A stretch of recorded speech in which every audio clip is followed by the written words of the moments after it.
I forget to look over there to get the thumbs up.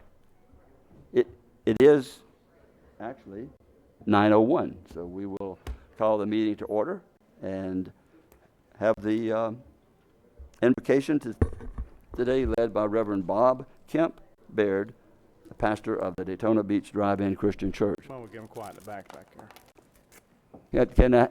The meeting has come to order. If those of you in the back, we're about to do the invocation. Thank you. Let us pray. Source of hope and life, we give thanks for the blessings of this day, the beauty of the creation we are surrounded by, and the opportunity to gather as neighbors and concerned citizens. We ask that your wisdom would guide the decisions and discussions that take place in this chamber today. We come together at a poignant time for our community and communities across our nation. For earlier this week, we honored the memory of the Reverend Dr. Martin Luther King Jr., a man who fought and died to expand the rights and freedoms of many. And tomorrow, we will witness once again one of the great strengths of our American democracy, the peaceful transition of power from one presidential administration to another. We ask for your guidance to be upon our new president, his administration, and all elected officials throughout our country at the national, state, and local levels.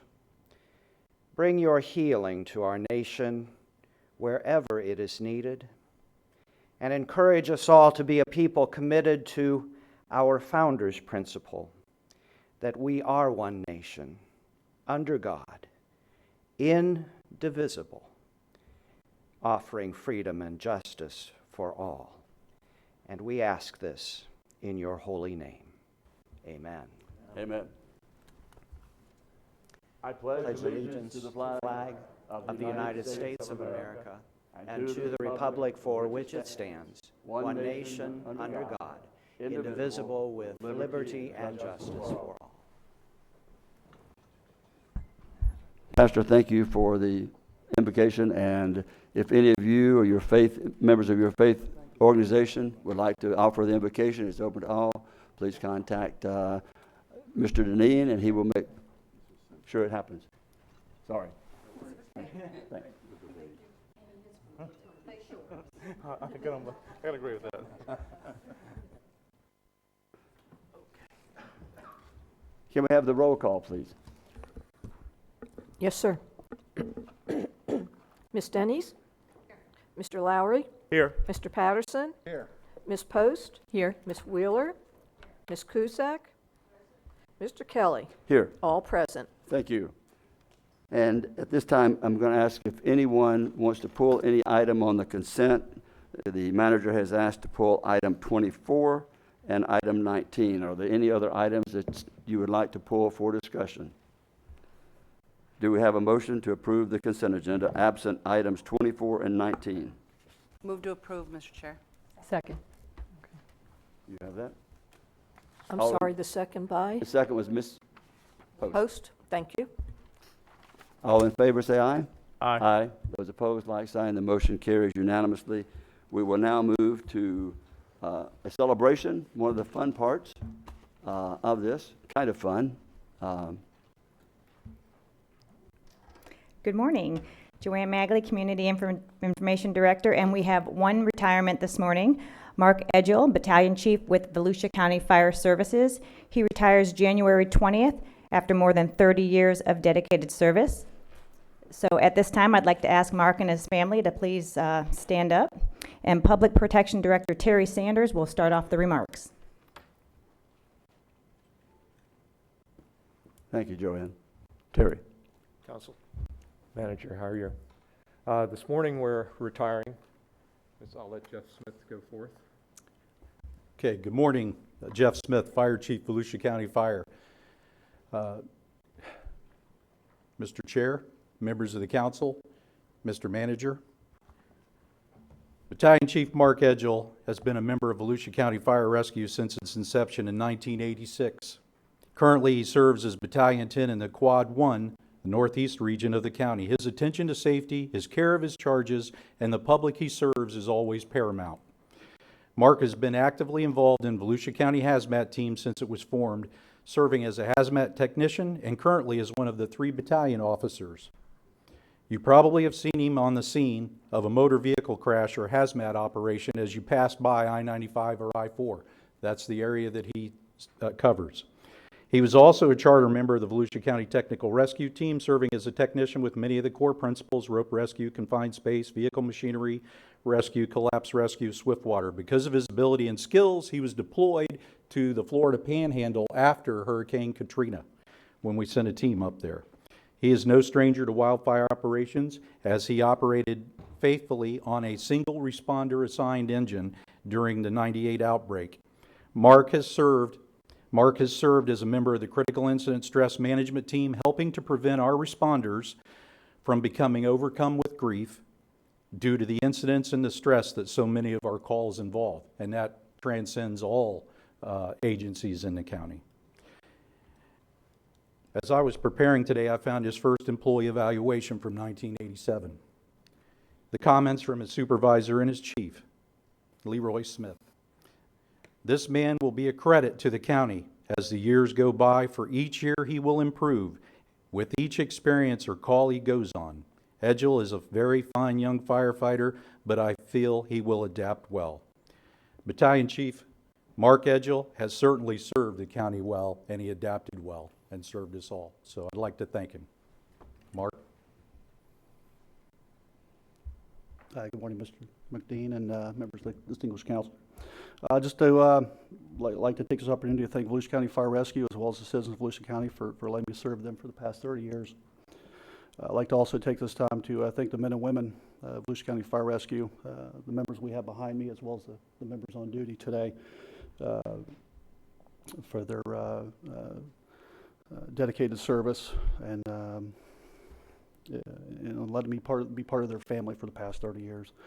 I think the citizens of Volusia County and the leadership of Volusia County could rest assured that with these extraordinary people and dedicated professionals, you're in good hands. With that, I say thank you. Thank you very much, and thank you for your service. 31 years in one particular place of employment is a long time. I think it was 31 years, is that correct? Yes, sir. Thank you for your service and all that you contributed, and whoever made that first evaluation knocked it out of the park. So thank you very much. Oh, I'm sorry. My wife, Christine. Christine, thank you for sharing him with us. We appreciate that, and giving us time, because I know there were sacrifices and things you had to do while he was serving, and we appreciate that. You're as important as he is, and we appreciate that service. She's got a lot of patience. My son, Justin, I'm proud of him. He's a fire medic with the city of Oviedo. Following along in your dad's footsteps, kind of semi, so that's cool. Always great to have a lineage come down, and I'm sure you've been trained well, and you know what it takes, and thank you for entering your service with us. And with that, let's give you a standing ovation. Yeah.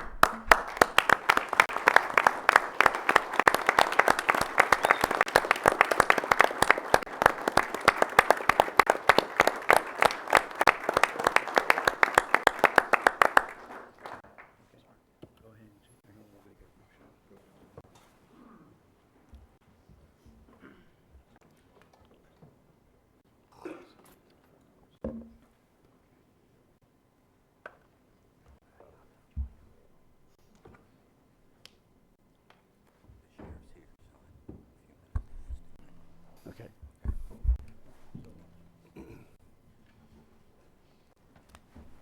Didn't get to know you very long, but what time I did, you presented yourself well, and you did a great job. So.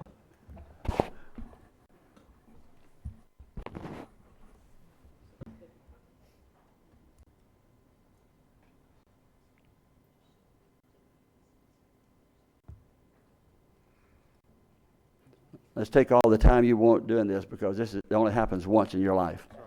So I'm just hoping we can get his son to come back and work in Volusia County. So. Might happen. Yeah, I've got your name right here. Vice Chair Denny's, you have a quick comment? I do. Good morning. You know, you thanked us for letting you serve. That's really the heart of a servant leader. And this past week, we did, some of us were at events where we gave the Heart of a Servant Award. And I think it's very appropriate, even time-wise, with your time in life right now and your comments. And it's all first responders. You know, leaders lead, but you don't lead unless there's somebody following you. And I think the highest mark that you have is not just your service to the county, but obviously what you've done with your family is your son is following in your footsteps. That's the mark of a leader, that it's not just what you do on the job, but what you do within your family. So congratulations. Thank you for serving. Thank you for all that you've done. And we have not let you serve. You have served us well. And I didn't want that to go unnoticed. Thank you, sir. Thank you. George? Yeah, I just wanted to publicly thank Battalion Chief Edgell. He was a consummate professional in the time that I served over in the public protection area. One of the guys that didn't say a lot, but when he did, you listen, because he was a real rock-hard worker, and you needed to hear what he had to say. And I appreciate all the hard work that you've done and the leadership that you've shown, and certainly leading by example. You know, great job, and we're going to miss you. Mr. Deneen? Yes, Mr. Chair.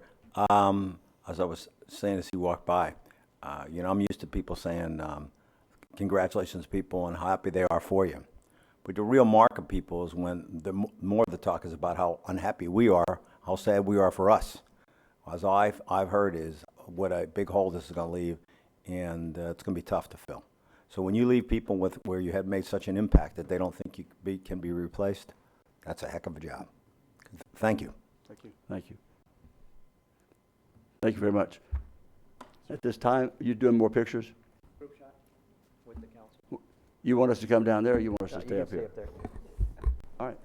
So what do we, just sit here, stand there? Yep. Stand? Sit here. Sit here, stand?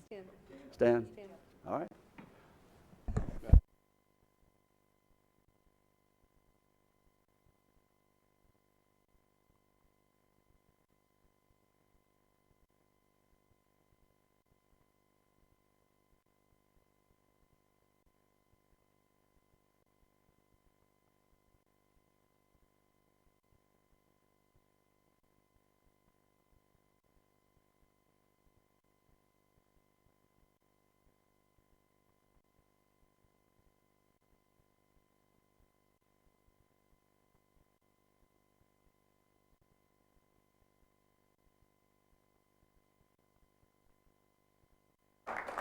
Do you want a group shot on the stairs?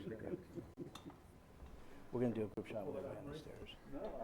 Well, you weren't here this morning. I already did that. Oh, did you? Is this yours? No, that's not mine. All right.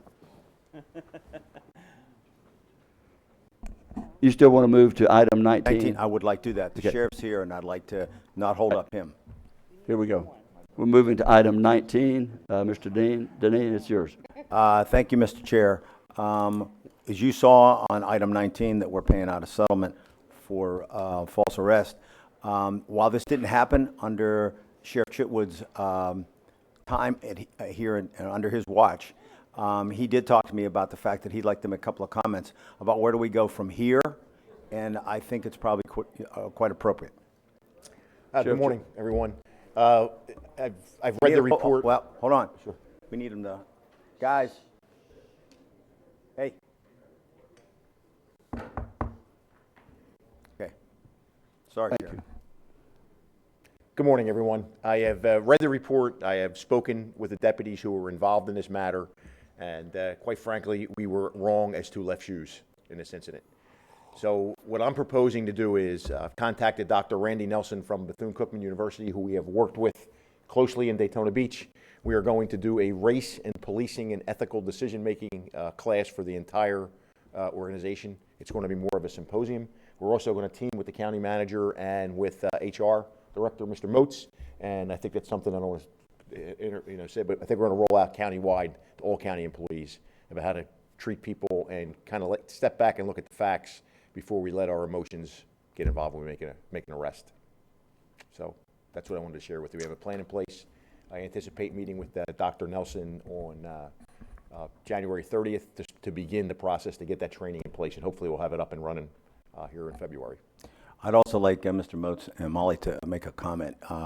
We have a big program that goes on. I think you all know we got a very big diversity program. We do a lot of this type of training. I appreciate the sheriff coming down. I think his suggestion was a wonderful suggestion. And Tom, you might want to talk to Molly about how that's going to fit into the plan and what we're doing. Good morning. Tom Most, the County's Human Resources Director. Last spring, we kicked off officially, Mr. Deneen did, the county's diversity and inclusion program. And since that time, Molly Hudson here, she's our diversity employment manager, has worked really hard, and I'll let her speak to that about training folks, training managers, setting up pipelines for diversity. And we've already had success, and we're looking forward to working with the sheriff here with this new individual to help us. And we have other areas of law enforcement that we could use this in. And we're also interested in talking with this gentleman about how he can help us in other areas with folks to help us with these relationships. And at this point, I'd like to turn over to Molly Hudson. She's really worked hard here the last year to really try to set this program up. Thank you. Good morning. Molly Hudson, the Diversity Employment Manager for the Human Resource Department. In the past few months, when I started working here, we've come up with some initiatives to bridge the gap, because as a county, we understand that the employees, the people that we support as a county, we need to try and mirror them in-house. So we've put in some programs, training. We've gone out there and trained different departments, explaining to them the need for diversity. It's not just an inconvenience, but it's a way of life. It's something that needs to be done. And you can find that a lot of departments are buying into that concept. So they're asking questions. I get a lot of calls. I get a lot of questions. I get a lot of managers and directors wanting the buy-in. How do we recruit? How do we go out there and tap into the resources, the diverse resources out in our community? So we are coming up with different ways, and there is a need. There is a want for people to do that. So I think with Sheriff Cheatwood, what he's doing is an excellent enhancement to what we're already doing. So I think we can partner together and get this even rolling more. So with that said, when I came in, I did a lot of the legwork, the training, and the initiative, and spending time in the divisions, understanding the picture as it is today, and what it can be, and how we can get better. And so we also hired Jamie Edmondson. She's more of the, she brings in the analytical portion of the whole training. She looks at the numbers and says, where were we last year? Where were we now with all the training and what we're doing? How can we get better? So I think we're on the right track. It's just that's something that we need to continue, because like every initiative, it gets old after a while. You got to keep refreshing it. You got to keep it new and keep it exciting. And I think with this program that the sheriff is bringing, that's really going to get more people involved, more help, more assistance to get us going. So I think we're on the right track, and this is going to be something really exciting to see the numbers in the long run. Right now, it's looking good on paper, so we just want to make sure that we keep that momentum going. Thank you very much. Thank you. Mr. Chair. Kuzak. Oh. I was just going to make one final comment for the group, is that I think we probably have one of the most aggressive programs. Not everybody understands how good a program we have started behind the scenes, because I think that it's something that needs to be done. We need to be more sensitive. We need to understand how we work together and applaud diversity. I appreciate what the sheriff did coming down today. I felt it was important that we do not let this sit as though we did not recognize that we had an issue here, and that the last thing you should do is sort of pay the money and sort of be quiet. I think that's a mistake. And so that's the reason I brought it up today. I thought you should all feel that we are on the right track. And I also applaud the sheriff for saying that he wanted to do something. It wasn't on his watch, but what happens from now on is. So with that, thank you all for approaching and discussing this in front of the council. Yeah, Thank you so much, Mr. Chair. Thank you to the chief and to our Human Services Department. It's important to me that you have folk to come. Sometimes someone from the outside can help us look at things from within, because once you become accustomed to something, many things you kind of just overlook. You just accept it as it is. Dr. Randy Nelson is an outstanding person. Chief, Sheriff, Sheriff Chief, you are on the right track with Dr. Nelson. He was very active, and the legislature Councilmember Patterson had with Juvenile Justice Department. So you probably will know him once you see him. He is an outstanding person. He can get right down to he puts the meat on the bones, if you will, and it pulls it out of every one of his constituents or the persons that are involved. I think we are doing some great work. We have miles to go, but we are moving in the right direction, and this can only accent what we're doing. We don't ever have to we should never have to deal with what we're dealing with today in item 19. We can do better. We're known to be better people, and we must represent the folk that we serve, and they are our customers, and it's our responsibility to do what is right for all citizens. I appreciate Mr. Neen, the sheriff, and the departments for what you're doing for inclusion as it relates to county government. Thank you so much. Thank you. Thank you, Mr. Chair. Thank you. Ms. Post. Hi, how are you? Thank you for coming in today. And I just wanted to say I was at a meeting yesterday, and someone mentioned, it was actually the DUI court graduation, and someone mentioned a quote which I thought would be perfect for this situation, but it was that you can't solve a problem with the same mindset that created the problem. So I just want to say I applaud you for looking into it and actually regrouping and figuring out a way to not keep it consistent. So thank you. Thank you. Mr. Patterson. I agree also. I think this is a great thing to be doing. And, you know, I've been around here a while, and this, you know, suddenly something happens, you have to look at it and take a fresh new look at it. And I think it's wonderful we're doing it. Mr. Chair, I move settlement of the claim by Vallamore Robert Kemp in the amount of $40,000. Is there a second? Ms. Cusack, second. Motion made by Mr. Patterson. All in favor, say aye. Aye. Those opposed, like sign. The motion carries unanimously. Sheriff, thank you for taking this action. And as was stated, this was not under your watch. I appreciate you taking the quick action and being involved in coming to the conclusion that we did today and making the changes which will help all of us out in the community. So thank you for that. Mr. Chairman, on behalf of the Sheriff's Office, I think it's also my duty to apologize to Mr. Kemp because he did take a demotion to be transferred out of the area because of this incident. Thank you. Okay, now then with that, we can go to, where are we now? Item 2. Item 2. We're not doing 24? Right? Yes, Mr. Chair. Item 2. I'll introduce for a second here. Rick and Rob will both go over this participation in the Qualified Target Industry Tax Refund Program for B. Braun. Mr. Kent Sharples is here also to address this. It's another one of our economic development issues that we do, and I try to remind people, are the government that always pays the matching amount for everyone else. Rick? Thank you, Mr. Deneen. Mr. Chair, members of the council, Rick Carl, Director of Aviation and Economic Resources. I'm here with Rob Earhart, our Economic Development Director, and Dr. Sharples, who's the President and CEO of the CEO Business Alliance. As you may recall, the county, our primary role is in assisting existing businesses in the county expand, and if they have a problem and are thinking about leaving, we keep them here. And Dr. Sharples, they work on expanding as well, and they also work on recruiting.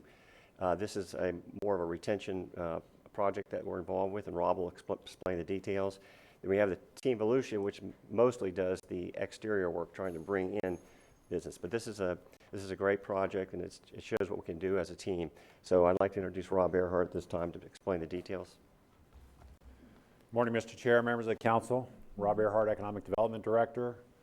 B. Braun Medical is a division of what's reported to be the 13th largest medical device manufacturer on the planet. It's headquartered and owned, privately held and owned in Germany, but they have a U.S. Headquarters position in Pennsylvania. So in April of 2016, B. Braun Medical announced that they had decided to spend $100 million on a facility, an existing facility in Daytona Beach, an existing FDA-rated facility in Daytona Beach, Florida, to renovate and expand that facility so that they could create only their second facility that manufactures sterilized saline solution. And sterilized saline solution is in shortage right now in the industry. So this is a strategic move, or that was and remains a strategic move for B. Braun Medical at that time. So as Rick indicated, we're here today to talk to you about an expansion that B. Braun Medical is considering in our community by locating a second facility. That would be a brand new distribution center and warehouse. And just as a point of interest, the existing manufacturing facility and the site that they're considering for the distribution center and warehouse are both located in District 4. The distribution center and warehouse being located just off of Clyde Morris, south of LPGA. So to be clear, the company has not made a decision. So they have applied to the state's Qualified Targeted Industry Tax Refund Program, and they've not yet been approved or certified by the state for that. And in order for the state to finalize their consideration of that request, it does require 20% local financial support by a member of the local community. And as the county manager indicated, it's the County of Volusia or Fund 130, the Economic Development Division. So you have the agenda item before you. You can see the numbers associated with it. I always like to point out the capital investment that's involved. In this case, it's purported to be up to $40 million. So if you add that to the $100 million that they are actively spending on the facility in Mason Avenue right now, that's already quite a commitment to our community and could continue to grow that footprint. I would stop here and just say that economic development is a very relational business. And so we always ask ourselves the question when we engage these opportunities, who owns the relationship? And in this case, Dr. Sharples was mentioned. He's here. I submit to you, he's the one that owns the relationship with the decision maker at B. Braun Medical. There's reasons behind that we don't need to go into today. But I want to thank Dr. Sharple and his investors for their partnership and their commitment to grow our community and create these kinds of opportunities. So with that, the request is for you to approve the $18,000 local financial support. And if it's approved, then that would create a resolution we would send to the state. The state would use that to finalize the company's application. That completes what I regard as the first step in a four-step process. I'm going to go through this quickly because I want to stress that these are performance-based incentives. We're not giving out any money here in advance of the company doing what they're required to do. So step one is to apply and be approved. Step two is for the company to accept the state's tax refund agreement, essentially the contract that documents this action, the potential for them to collect this money. And these are getting money would be refunds of taxes that they would have already paid, and they would need to make an announcement. Step three would be the accountability phase, where they would actually need to perform. And then step four is the administrative phase by the state. They have a very strong compliance mechanism on this. And once they determine that the company has met the job creation requirements, they would begin to let us know that, okay, it's time for you, the local financial support, to provide some portion of this money that you're being asked to consider. We would forward that to the state. State would combine it with the money that they contribute, the 80%.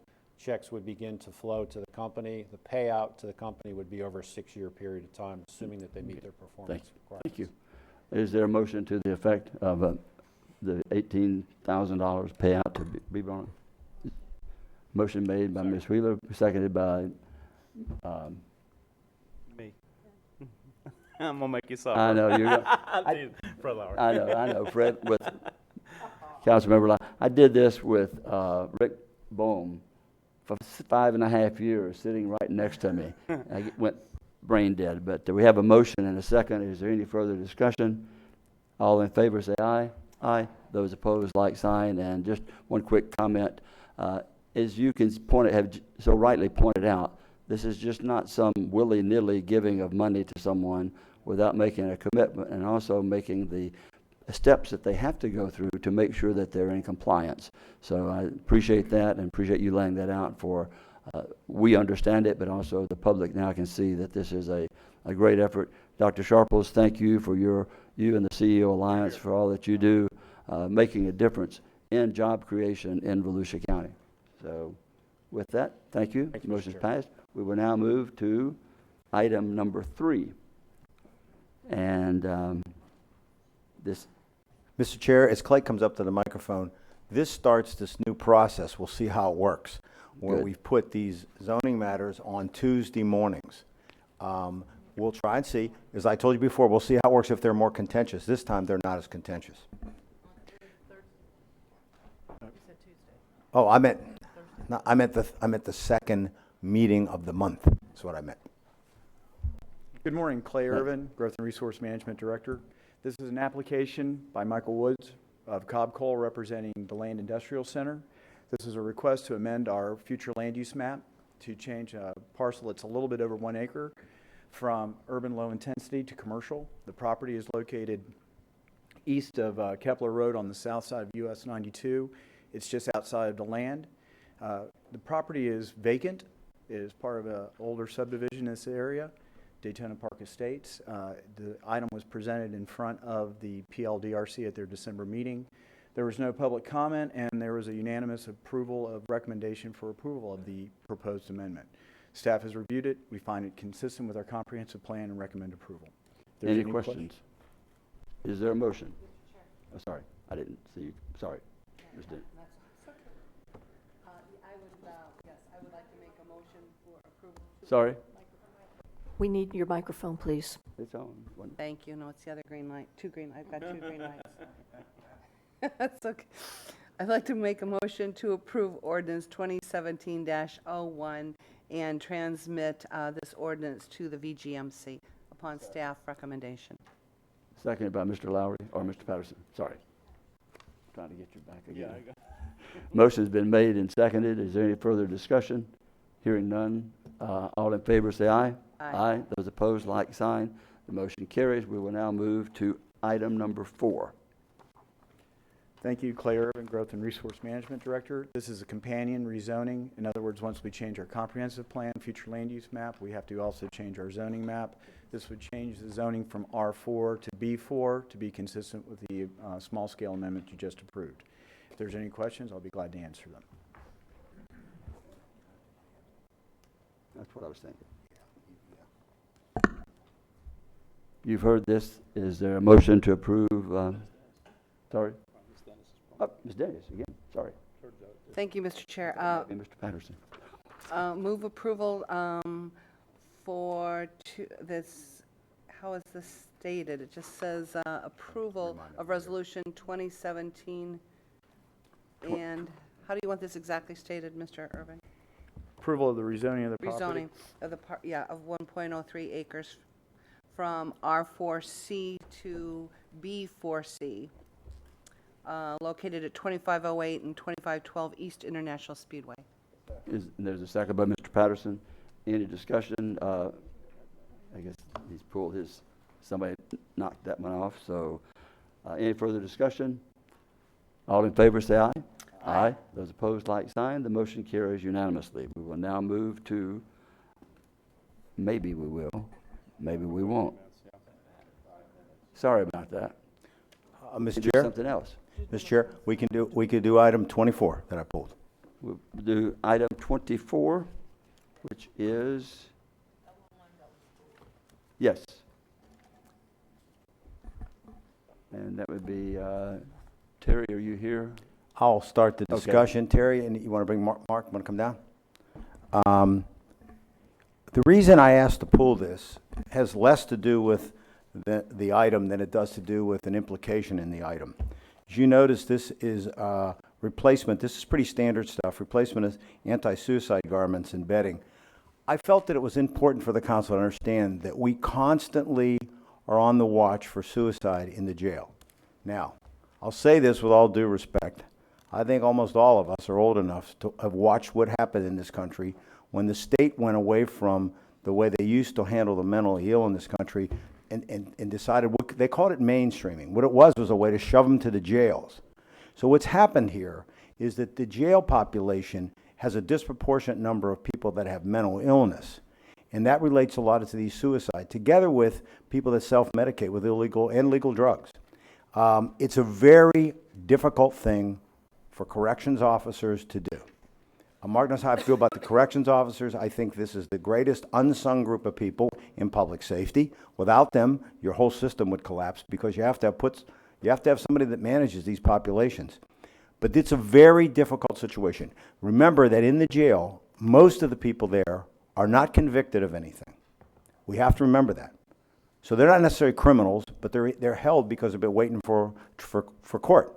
I mean, we may think they are, but they're not convicted. So we have a certain obligation to deal with people that are both housed there as a jail, serving a sentence, and also people that are waiting to find out the final dispensation of their case, together with the people that we get in off the street. And one thing about jails that are different than the state prison system, we get people ready for the state prison system. When they come to us, sometimes they're the people that are in the most need of health care. They're the sickest in some cases, and sometimes these are the people that have the biggest drug problems. See, normally when they come from the jail to the prison system, we've already dealt with those issues. So our jail deals with a lot tougher things in terms of a lot of people on the first end. And I want to say this because I think that they need to get credit that this is a very difficult thing to deal with people coming in off the street like this. And then to try and not violate people's rights and to deal with all these issues and hope that people tell you the truth when they come through the door, which doesn't happen all the time, is that it really complicates the situations and trying to judge people in terms of where you put them in the population and watching them for suicide. We are very serious about it. What we'll show you is what we do on the normal garments and stuff. And then I want to talk about, because just like the item 19, sometimes you have to talk about the obvious and not try to ignore it. I am concerned, even though I don't think we did anything wrong, I'm concerned on how many suicides we've had in a short period of time. And I am not going to let that go. I am going to have that addressed by an outside party. Mark, would you like to start discussing this? Thank you, Mr. Manager. Mr. Chair, members of the council, Mark Flowers, Acting Director, Division of Corrections, Volusia County. I got to tell you, Mr. Nanine, I almost want to recruit you and bring you in as a correctional officer with all that knowledge we're missing out. On average, we process 22,000 individuals through our jail each year. And this morning, we're at 1,497 population for a rated capacity of 1,495. I've got one dorm that's about 64 people that are addicted to drugs of some sort, many of those opiates. And any of you that know much about opiates, one of the side effects of withdrawing from opiates is suicidal tendencies. I've got 32 severely mentally ill in custody this morning that's requiring constant supervision. Many of those are on 15-minute checks. Those that aren't on 15-minute checks are being checked every 30 minutes or are under continuous observation through an officer, through an observer, or through a camera, or a combination of all three. How many did you say? I've got 32 cells for the severely mentally ill. Those folks cannot mingle with anyone else. Mr. Nanine hit a grand slam when he says that we're getting them off the street.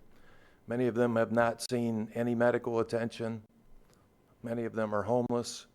Many of them are in for minor crimes, but their drug addictions and their mentally illness causes them to want to harm themselves. We have mutilators. I've got one in custody that swallows anything he can get his hands on. So our staff of about 300 sworn, working 24 hours a day, 365 days a year, do a fantastic job. We take suicide extremely, we take any death, not just suicide, extremely serious. Yesterday we met and committed a whole day to review everything we're doing to ensure that what we're doing is following the best practices in corrections as a nation. We brought the Armour's Correctional Medical Mental Health Director in, and he spent all day with us as we continuously try to get better each day. We will never in Volusia County sit by and accept suicide as a normal routine day. We have a code white team that looks at every single suicide attempt that's made. And in 2016, we've had 8. We've gone into every cell that we're housing these folks in, and we've removed every potential, what we consider potential hazard to ensure safety of these folks. These items here on the table are just two of the many tools that we have in this business to ensure the safety of our inmate clientele. As Mr. Deneen mentioned, most of those folks have not yet been convicted. Many of those folks are in for minor crimes, but due to their mental illness, they're not able to bond out. And when they are, we turn them over to SMA. We have a great working relationship and partnership with the SMA folks. Dr. Kanan, who does our on-site, is also the SMA director, and he spent the whole entire day with us yesterday. We didn't sit around a table and look at policy and try to make our paperwork look good. What we did is we went into every housing unit. We had our psychiatrists and psychologists meeting with these folks. We looked at the cells. We looked at the colors of the cells. And we've got some work to do, and we know that because we've had 3 suicides this particular year in and of itself. None of our suicides, however, were in our mental health unit. One of our suicides was a detoxification individual who was detoxing from drugs. And the other 2 were in general population. So the Bureau of Justice Statistics just released a report, and it said that between the years 2013 and 2014, suicides in jails increased by 13%. 13%. We had 2 last year. We've had 3 this year, and we're going to do everything within our powers to keep that from reaching 4. And in 2017, our goal is 0, and it will be 0 from here on out. We are going to continue to work hard each and every day to identify the potential hazards. We're going to continue to train our staff, and we're going to continue to represent Volusia County very well. What we're asking is that you bless off and approve this agenda item so that we can get additional suicide smocks and gowns. I brought a sample of each. If anybody would like to demo those, I will show you how they work. I don't know, I mean, if anyone wants to, I'm okay not seeing them, but if anybody wants to sit one or try one on, you're welcome. A point, Mr. Chair, the point in addition to what Mark's telling you is, I don't want anyone thinking that we think suicide is acceptable no matter how hard we work at it. I don't want anyone clear. I don't want anyone losing perspective that I don't want people losing faith in us. So what I have done in addition to this, which is not on the agenda, is I made a decision under my authority to bring a third party in to review what we do. Because I think that sometimes you need an outside pair of eyes to look. 3 suicides in 1 year is a lot. 1 is a lot, but 3 is really. And George will tell you who we're hiring. What are you considering this year? You talking about from January 1st or from October 1st? Is all in 2016, correct? No, he said 2016, they only had 2. And 2015 had 2, sir. Oh, it's 15. You said this year. 2016, okay. We had 3. Calendar year of 16. Okay, so that was ended September. Mr. Chair, Or sorry. does that include the 8? Are the 8 including that 3 suicides that you had this past year? Yes, Ms. Cusack, they are. We had a total of 8 suicide attempts in 2016. 3 of those were successful. Okay. We get a lot of attempts. So I'd like on the record to George, because I did this on my own. This will come to you sometime if we settle this contract. I have the authority to do it. But I wanted us, I think as a county government, I don't want someone to say, where are you at on doing this? I want to say we did it ahead of time. And George will tell you who we're going to bring in. Yeah, I have Mr. Patterson. Go ahead. You had another question, Ms. Cusack? Oh, I'm sorry. I apologize. Thank you, Mr. Chair. I just wanted to add to the point that we all recognize that this is beyond our control, that we're put into this position because government has made the decision to treat the mentally ill in our prison system. So we have a responsibility now to protect and to make sure that these individuals leave us at least in the position in which we found them, and they don't, under our watch, lose their life. So I think everything that we are doing is appropriate, and if it's appropriate, Mr. Chair, I will move for the approval of item number 24. Thank you. Mr. Patterson, second. Is there any further discussion?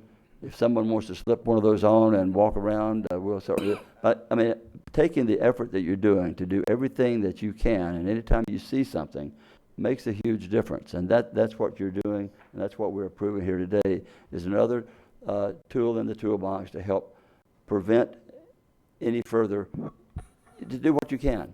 I mean, people are going to do what they're going to do when they become suicidal, and all we can do is to do the very best, and as things come up, you do what you do. Mr. Patterson. Actually, I was just trying to get clarification on that 3 and 2 number that you were getting. We haven't had any attempts or anybody so far since January 1? That is correct. Okay. I wasn't clear on that. Yeah, that's what I wanted to get clear on. I was going to make the motion, but I'm glad Mrs. Cusack made that motion. And years ago, I was chairman of the Personnel and Finance Committee at ACT Corporation and was the chair of the actual company. And I will tell you, in dealing with mental illness, it isn't easy because we just constantly had to be vigilant. We had a $10 million a year budget at that time trying to help.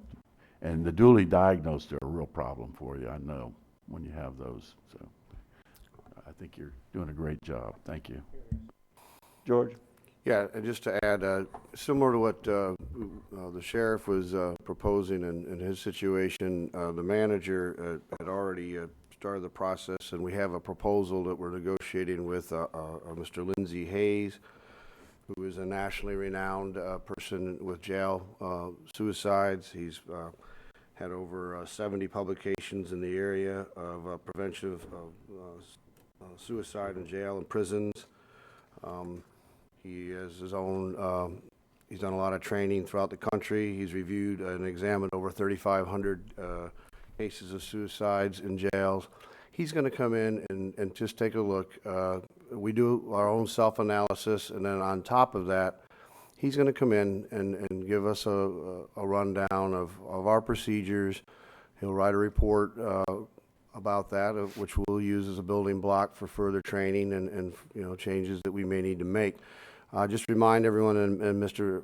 Flowers touched on it, but it's in this case you're reviewing our staff, but you're also reviewing Armor, one of our major contractor out there who does healthcare, and then the subcontractor Stuart Marchman are all involved in this process. So it takes all of them to work together.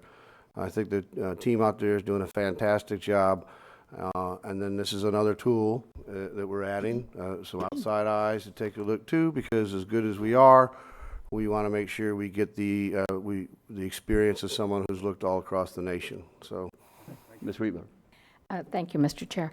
I agree with this. I think I'm so proud and grateful that the county is doing their job, and we're being progressive on some of these things, the diversity and the suicide attempts, and that we are getting a set of outside eyes. I think it's really important. That brings another whole viewpoint.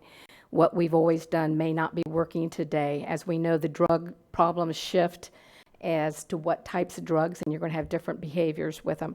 I thank you for just being so progressive in all of this. It's a great idea. Thank you. Ms. Post.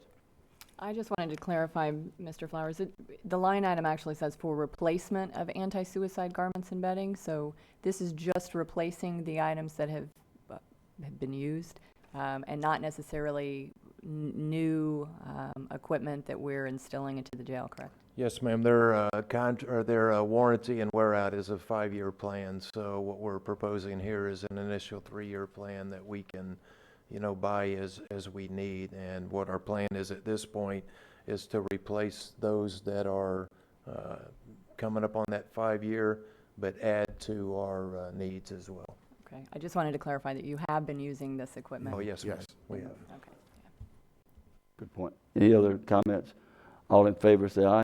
Aye. Those opposed, like sign. The motion carries unanimously. Thank you very much for Thank you, Mr. doing what you do there.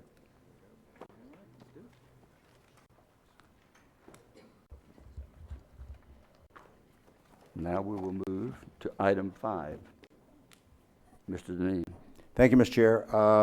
Really pretty excited about this issue today. The council has really envisioned this and talked for a while about communities coming forward and dealing with the homeless issue on their local basis. DeLand has come forward with a plan. They're about to present it to you today. I will tell you that the basis for the agreement that we would have has already been worked out between our attorney and their attorney. What you have in front of you, they will go through what they're going to propose doing. They're asking you for $1,130,000. This agreement would say that, and we have agreed on these facts on how they would own the issue, how they would backstop it. They would worry about operational costs. It would never be a clawback to us. We would never have operational costs or operational responsibility at all. And this is sort of self-executing this contract. If they get the $315,000 by one way or another in some form that commits for 5 years, then they get the $1.1 million. Now, what that does, while it's self-executing, I know there'll be council members, and I've talked to Mike, you would stop in and just tell us that you made your final commitment, just to let them know when that happens. With that, Mr. Mayor? Mayor Apgar, did he morning, leave you anything to say? Sorry. Mr. Chairman and members of the County Council, Bob Apgar, representing the City of DeLand. The City of DeLand is here before you today to ask for your support of our plan to address homelessness in West Volusia. We believe this plan allows us to take a big step forward on this issue. I want to take a moment and thank the County Council for its work on projects like Hope Place, and I also want to thank your staff for their work and cooperation on the agreement. The agreement which is before you today, as Mr. Deneen indicated, one was approved unanimously by the City Commission earlier this week. You are only funding construction costs.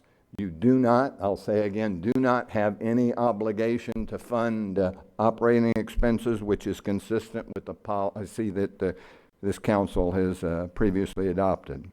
Before Mr. Ployce presents our plan, I wanted to kind of outline how we got to this point. Initially, the City of DeLand helped to fund the Marbut study that was commissioned by the City of Daytona Beach, and we supported that plan along with groups like Faith in all caps. As that work progressed, we attended a number of meetings on the Marbut plan. We learned of Andre Bailey's work with the Central Florida Homeless Commission on Housing First. We sent Dale Arrington to Salt Lake City to learn what Salt Lake City had done on homelessness out there, which was a trip sponsored by the Central Florida Partnership. We attended a number of meetings with the West Volusia Meeting of Churches, listened to suggestions of area homeless advocates, and met with numerous pastors in the DeLand area. We also met with Jeff White and Sam Willett of the Volusia Flagler Homeless Coalition, Susan Clark of the Neighborhood Center, Ray Salazar, Chet Bell, and Randy Croy, the three wise men. Thank you, Mr. Chair, for the cue. We held a West Volusia Community Workshop, and we discussed ideas at a West Volusia Summit. After completion of that educational process, we ultimately concluded that the Marbut plan was not the best fit for West Volusia. We took all of what we learned from all these various sources and finalized this plan that's before you today. Our plan embodies most recommendations of the local professionals that I just mentioned. I want to take a moment and thank the City of Daytona Beach and the Faith Group for their initiative in bringing the homeless issue to the forefront and helping to seek solutions. I want to thank Rick Rentz's churches group and the clergy in the DeLand area for their support. I want to take a moment and thank Jeff White and Sam Willett, the three wise men, Susan Clark, for their technical advice and able assistance and for helping us vet our plan.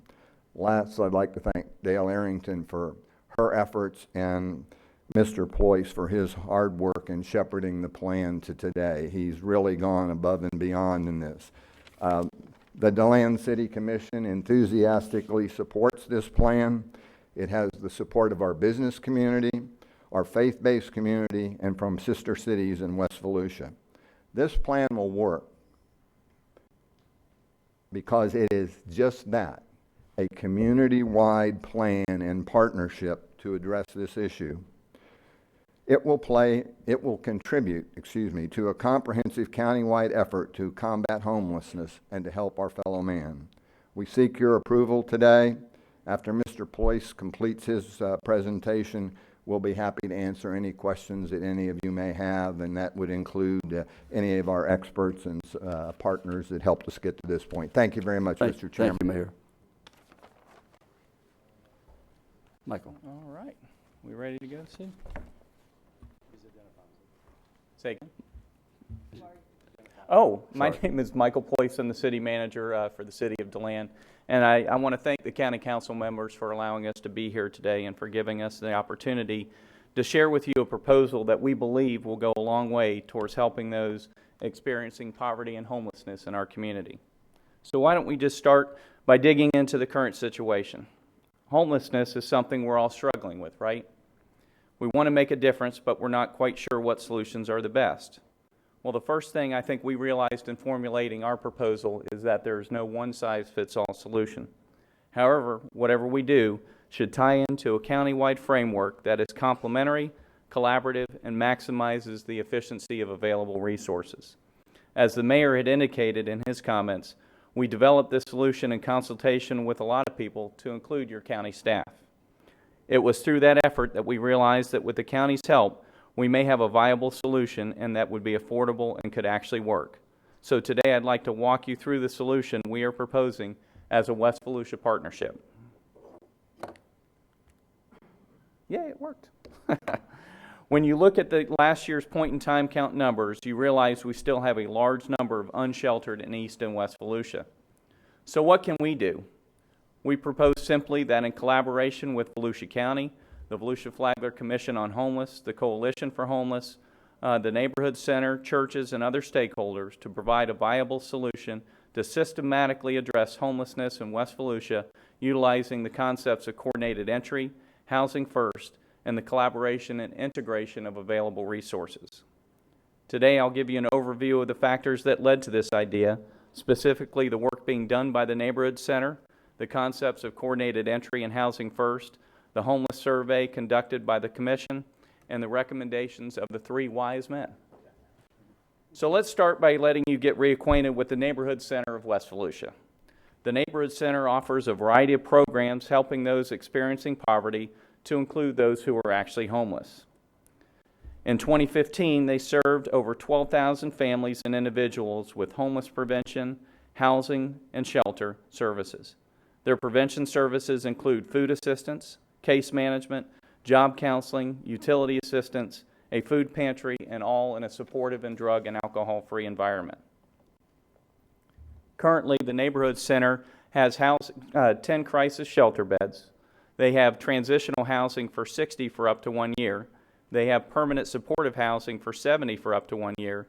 And additionally, they can provide homeless prevention assistance through an emergency solutions grant. And they also have a rapid rehousing grant, both provided by Volusia County, so thank you for that. Right now, I'd like to play a short video to better illustrate what the Neighborhood Center does. And we tested this, so it should work.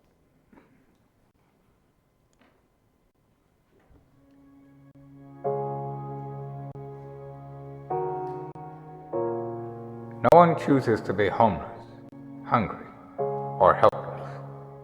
Every person that faces this vulnerability has a profound reason for being there. In our busy everyday lives, it's easy to look past these reasons, to look past those who are struggling. Yet, it is often in our darkest times that we find hope amongst our community. It's a kindness that does not try to control or change anyone, but simply kindness for the sake of compassion. The Neighborhood Center of West Volusia is our community kind stranger. Most work is done by volunteers, providing selfless help and concern for the well-being of those who need it most. Without our community partners and supporters, it would be impossible for the neighborhood center to provide food, shelter, access to medical care with caring face-to-face relationships for over 17,000 families.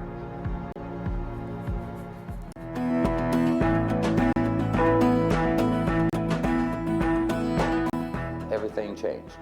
I woke up one morning, career's gone, everything I own's gone, family, everything. Susan and Waylon from the neighborhood center was destined to make sure that me and Jordan would be able to be together. And they put me in this apartment. Now I have my baby girl, I have a job, I have money, food. I am so grateful for what they did. The Neighborhood Center is a community-driven organization. We rely on the support from our community partners and volunteers. With your help, we can continue to help those in our community. The Neighborhood Center is a great place where you can help people who have no place else to go. I urge you to give us some of your time, your talent, and your treasure to make it an even better place for those who have no place else. 1 in 6 individuals in Volusia County struggle with the issue of hunger. The Neighborhood Center has impact in those families and individuals. With your help, nobody has to go hungry tonight. We can do this. We need you to volunteer. Whatever way you can support our mission at the Neighborhood Center, we invite you to do so.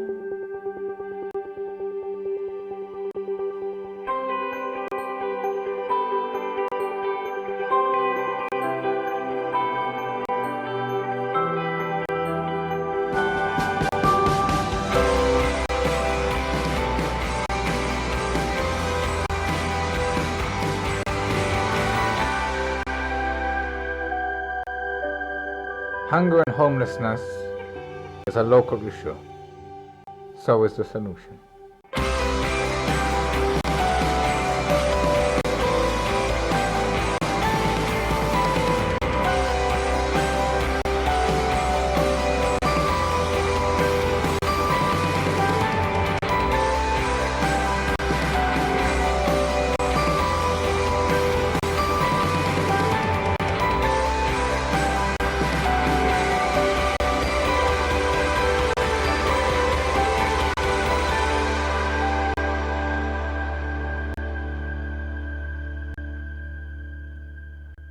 Pretty amazing, right? And I think it also serves as a great reminder of the importance of the work that we have here this morning. Currently, the Neighborhood Center is constructing a new thrift store on Woodland Boulevard. With this project, they can convert their current administrative space into 6 additional crisis shelter beds and the current thrift store into 14 more. You see the new thrift store right there in the foreground and their administrative building in the background. These 20 additional beds will bring the number of crisis shelter beds available up to 30, and the project is expected to be completed in the spring of this year. The next element that factored into our thought process is the recommendations of Ray Salazar, Chet Bell, and Randy Croy. We had the opportunity to meet with them in formulating this idea, and they also helped by evaluating the proposal. As you can see, as part of the recommendations, 40 to 50 beds in the west side and a comprehensive day program in East and West Volusia. So those are important parts of what we're going to talk about today.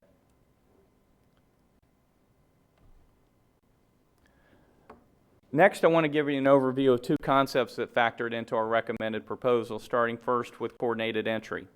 Using a coordinated approach to screen homeless applicants to determine the severity of need and which interventions are needed to move along a successful path to address their needs. Put differently, it helps us utilize the resources available to help those experiencing poverty and homelessness in the most efficient and effective way possible. This effort is being led by Jeff White and the Coalition on Homeless, and I think that we can all agree that it's critical to making a real impact. Next is Housing First. We learned about this during a trip we took with the Orange County delegation to Salt Lake City, Utah. It's also a concept that the Volusia Flagler Commission on Homeless has discussed, and Susan Porcho from the Florida Housing Commission also mentioned it as an effective solution when she presented to a county-wide group discussion that Sam Willett and the Volusia Flagler Commission hosted last year. So what is Housing First? Simply put, we want to provide housing to the homeless as quickly as possible so it can serve as a platform from which they can pursue personal goals and improve their quality of life. It's guided by the belief that people need a place to live before attending to anything less critical. This concept of client choice is valuable, and supportive service participation in exercising that client choice will make them more successful in remaining housed. Outcome-based research has shown that it has worked effectively in communities that have implemented as part of a comprehensive system. Next thing that factored into our proposal is what the homeless actually think. As you can see on the screen, they did 92 surveys. This was 92 homeless individuals done by the Commission. 69% indicated that they'd go to a shelter if available, and interestingly enough, 95% said they would stay if day services were available. Also important is 68% rank location as important, with 64% ranked close to city as important, and no surprise, 70% ranked bus access as important. So what should our solution include? We think it should expand the number of crisis shelter beds, establish a day center to provide a support and assessment center that helps clients successfully navigate reentry challenges. We would also like to see additional affordable housing capacity and working on reducing barriers for tenants. We need to work on the expanding rental options through additional grants for rent assistance. Right now, by way of example, the DeLand Housing Authority has 750 vouchers and over 900 people that want them. Lastly, we want to build strong collaborative partnerships between public, private, and nonprofit. DeLand may be presenting this idea, but it is a coalition partnership, and in my opinion, it doesn't work without that. And at this time, if everybody's here in support of the DeLand plan, if you can just stand up and be recognized. As you can see, quite a number of people showed up in support of what we're trying to do here today. So thank you, everyone. So what are we talking about? We'd like to construct a 5,000 square foot facility at 224 South Florida Avenue. And as you can see right here, learning how to use your equipment here, that's City Hall. This is the location right here. This is where the neighborhood center is, and the intermodal transit facility is right there. The facility will include 20 crisis shelter beds and a day center. The facility would include a kitchen, laundry, showers, and outdoor pavilions. As you can see here, this is the aerial of the site. I guess I need to clear those circles. I learned how to do that too. And so that's the site. It's about 1 acre in size. The best cleaner building has already been demolished. This is an old aerial. This is a conceptual site plan. This is Carolina on the north side here, and that's Florida Avenue right here, and that's Forest. This is a conceptual layout of the building. This will probably change with some stakeholder input. And then the construction costs that we estimated to build the facility.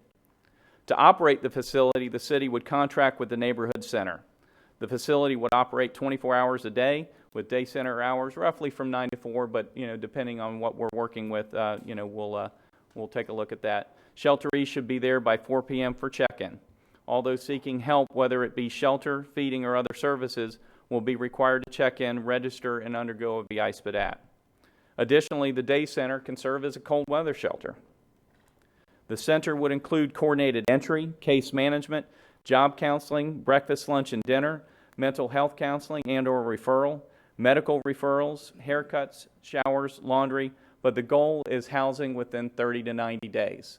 We're not building this facility for permanent housing. We're building it as a platform from which people can address successfully reentry challenges. Operating. To operate the facility, we've put together the budget that you see on your screen. In addition to regular operating costs, the budget would include salaries for a case manager, shelter supervisor, and 4 shelter coordinators. So how do we pay for this? Well, we're here today to ask you for your partnership. The City of DeLand, as the mayor had indicated, will guarantee that the facility will operate for at least 5 years. In exchange, we are asking the county for $1.13 million to construct the facility. The city has already committed the land and $50,000 itself, as we are in the process of securing commitments from other West Side cities, churches, businesses, and even Main Street DeLand Association, and many of those partners are in the audience today. Volunteers, he mentioned Rick Rentz with the meeting of the churches. They are also a big part of this, and you see some of the volunteer opportunities on your screen. Rationale. So why should we do this? We believe it provides a viable solution to systematically address homelessness in West Volusia. We believe it's a collaborative effort that integrates and maximizes resources. One example of this is Hope Place. The county partnered last year to create Hope Place, and this project could tie nicely in with that. We believe it ties in with the work of the Volusia Flagler Commission on Homelessness and the strategies of coordinated entry and housing first. It follows the recommendations of the 3 wise men, and it will be run by an agency with a proven track record. And if all that doesn't appeal to you, then I offer you this. It's the right thing to do. So today we're asking you for your support. With your support, we can move forward and obtain the remainder of the financial commitments needed to operate the facility. Once that's complete, we'll adopt a budget resolution and forward to your county manager with a request to give us a notice to proceed. Once we get that notice with design, engineering, and construction, we believe that it can be operational within 1 year. So in conclusion, we ask for you to join as a partner in this coalition. Together, we can make a meaningful impact in the lives of those experiencing poverty and homelessness in Volusia County. I thank you for your time this morning. We'd be happy to answer any questions that you may have. As the mayor had indicated, we also have Susan Clark, the executive director of the Neighborhood Center, her chairman of the board of directors, Pastor Ridgely, and Waylon Neese, also from the Neighborhood Center, and many others, Sam Willett, and 3 wise men. We're all here to answer any questions that you may have. So. Thank you. You have Rick Rentz wants to speak.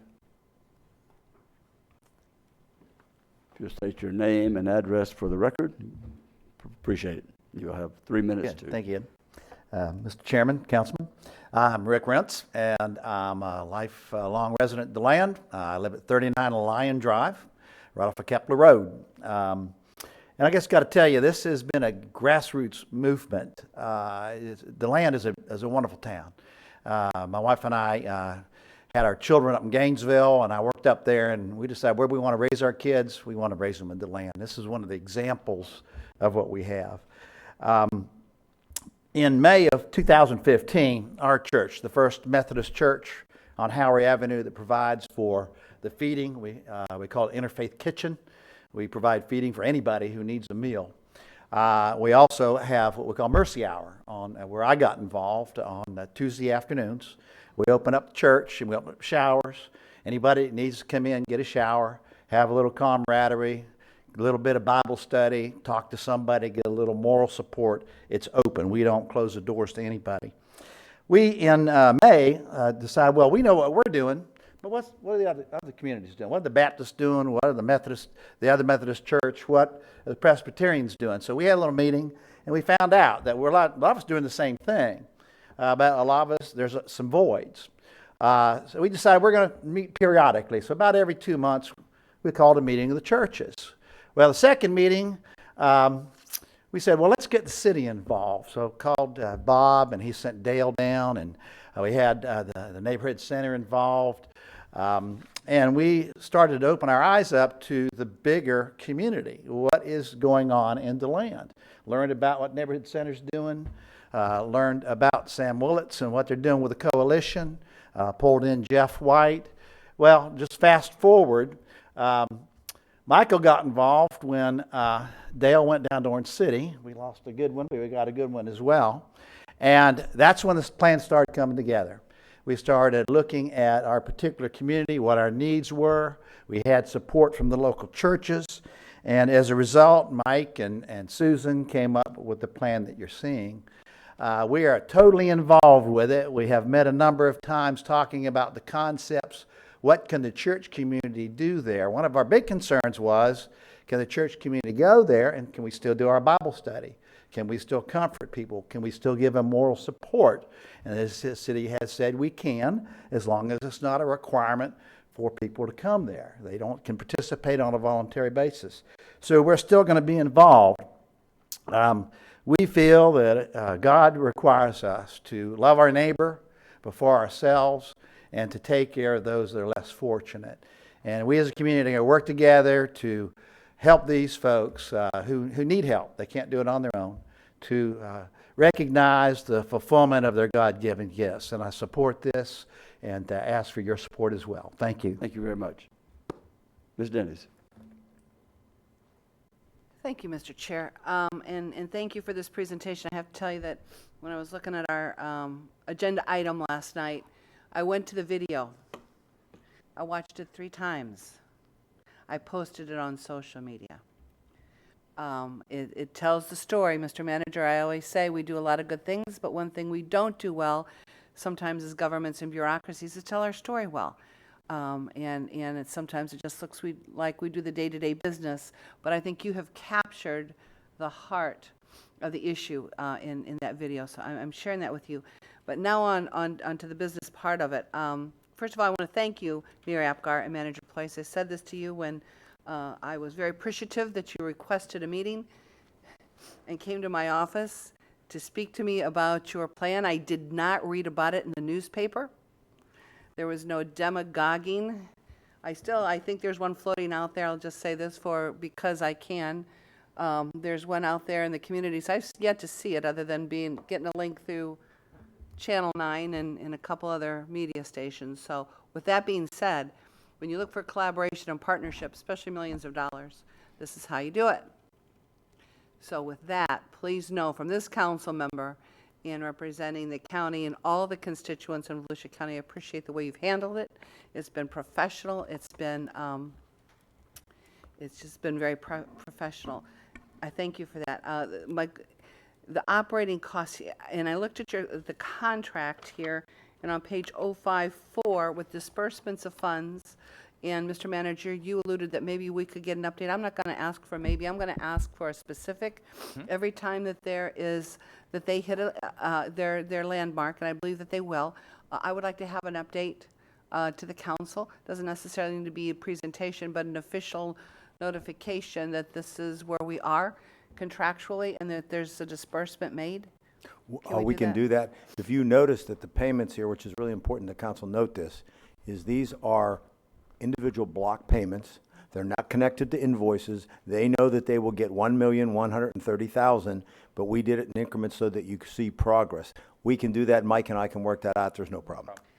Just for an update. We'll even send pictures. Well, I'm going to ask for a tour when you're all done, and I'm sure there'll be a great celebration. I'm going to support this. I'm not going to make the motion because I think my colleague, Pat Patterson, I'm going to let him do the honors since it's in his district. And Councilwoman Cusack at large, she's just She lives there too. Just saying, excuse me. Hey, this is great. You guys are fighting over who gets to make the Over who gets to, such a problem you have today. There's others that would like to have this problem. But anyway, the only other question that I have on this, Mr. Manager, does this impact our Go to Zero? This council If is you so would full. like, when the council's ready, I will show you how we will fund this, and it will not impact Go to Zero. But I will show you what my assumption is. You need to understand that it's not free money. I'm taking it from somewhere else. I'm prepared to do that today if you'd like. Well, and that's after we look at the heart of the issue and we look at the actual issue for this council.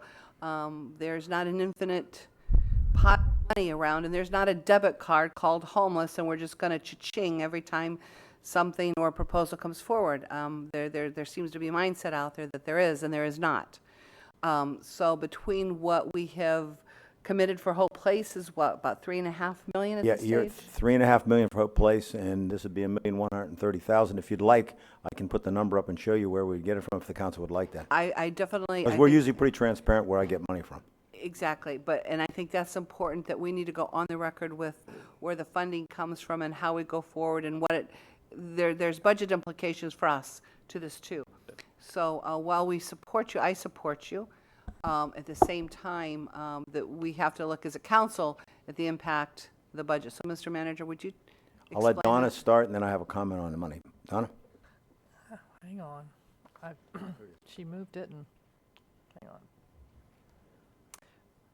All right, if you look at the 5-year forecast, what I'm presenting you today is the 5-year forecast we presented last year, and we've amended this 5-year forecast to show that if you notice that where we show transition reserves, we were at $3 million, we're bringing that transition reserve amount down by $1,130,000 to help fund this program. So that leaves us with around $1.8 million in transition reserves, which Mr. Deneen's going to talk about that in just a moment. But I just wanted to let you know this is just amending last year's 5-year forecast. A new 5-year forecast will be coming forward in a few more months. So just wanted to let you know the source of this information. But it hasn't come from any other account or any other No, project. but the transition reserve, you need, everyone needs to, the council people that were here need to refocus on this, and the ones that weren't. We have 2 accounts there that you see. These are one-time monies. Right. Transition reserves at $300,000 and the revenue stabilization reserve. Transition reserves used to be $5 million at one time. It's an old budgeting, I won't call it trick, but old budgeting philosophy I used a long time ago that makes transition. What that allowed us to do was we were able to decrease budgets. For example, say in the sheriff's budget where they were going to reduce the number of people. I would reduce their budget, but they had people that we had to phase out because they were going to retire. I paid for them out of transition reserves. It's a way to make sure that positions never get back in the budget. Now we went through about $2 million of that. We have $3 million left. We are no longer in a phase where we are planning on forcibly reducing the workforce. We are constantly looking for ways to cut the workforce. We're not doing what we did during the downturn. That $3 million that's left, these are one-time monies. When they're gone, they're gone. I actually thought about bringing forward a suggestion to move the $3 million, which is now going to be 1.87, over to the revenue stabilization reserve. That's an old budgeting philosophy that I used when you're a victim of the state.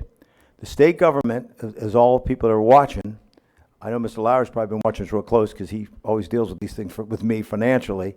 The state government always worries me because anytime there's a problem with the state government, the way they first fix it is with county government funds.